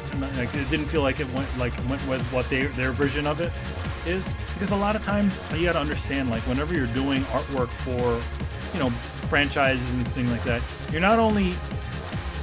you're portraying your vision of the idea of their vision, and sometimes your vision of that character, even though you might think it's right, may not align with the way they see it and the way their marketing people see it. So you always have to keep yourself open, and to if that sort of thing is going to happen, where whoever's approving your work for this franchise or something is going to say no, that's not. It looks way off from the way we're seeing it.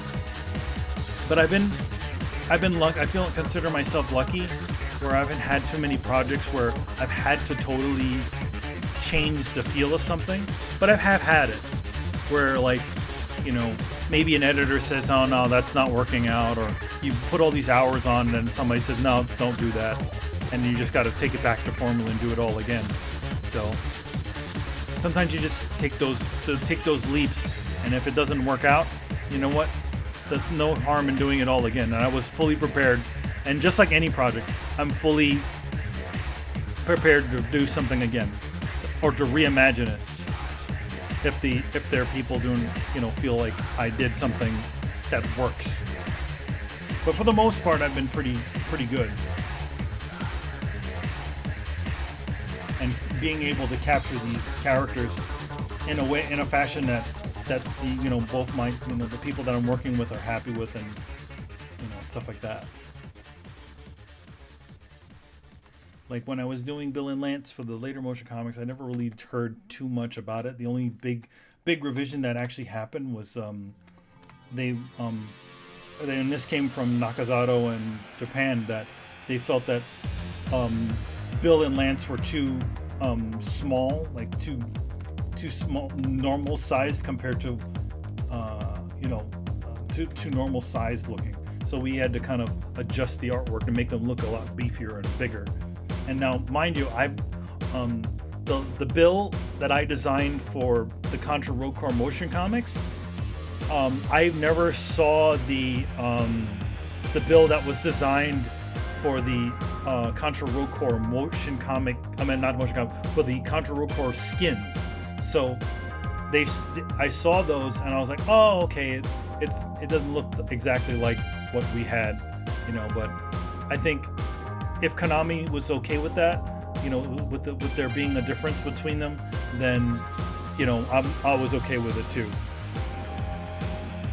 Because again, they're the guys that have the final say as to what the way something looks. As much as as much as my own art know-how is in there, it's also that it's also seen through the eyes of my directors, my any promotional people internally, people over in Konami El Segundo, the American branch, as well as Konami Japan. So we have a lot of people's visions of the same characters' ideas, and some of them align, some of them don't, some of them are contradictory to each other. And it's all about taking all of those different things into account and creating the artwork for it.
Again, another really good soundtrack.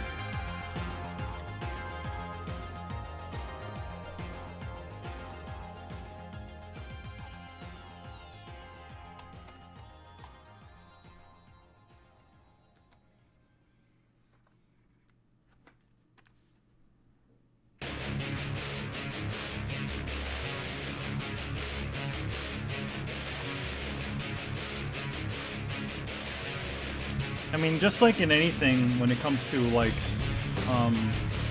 anything that you're doing for the industry, there's always an approval process. There's always a hierarchy of stuff that you have to go through to create these things,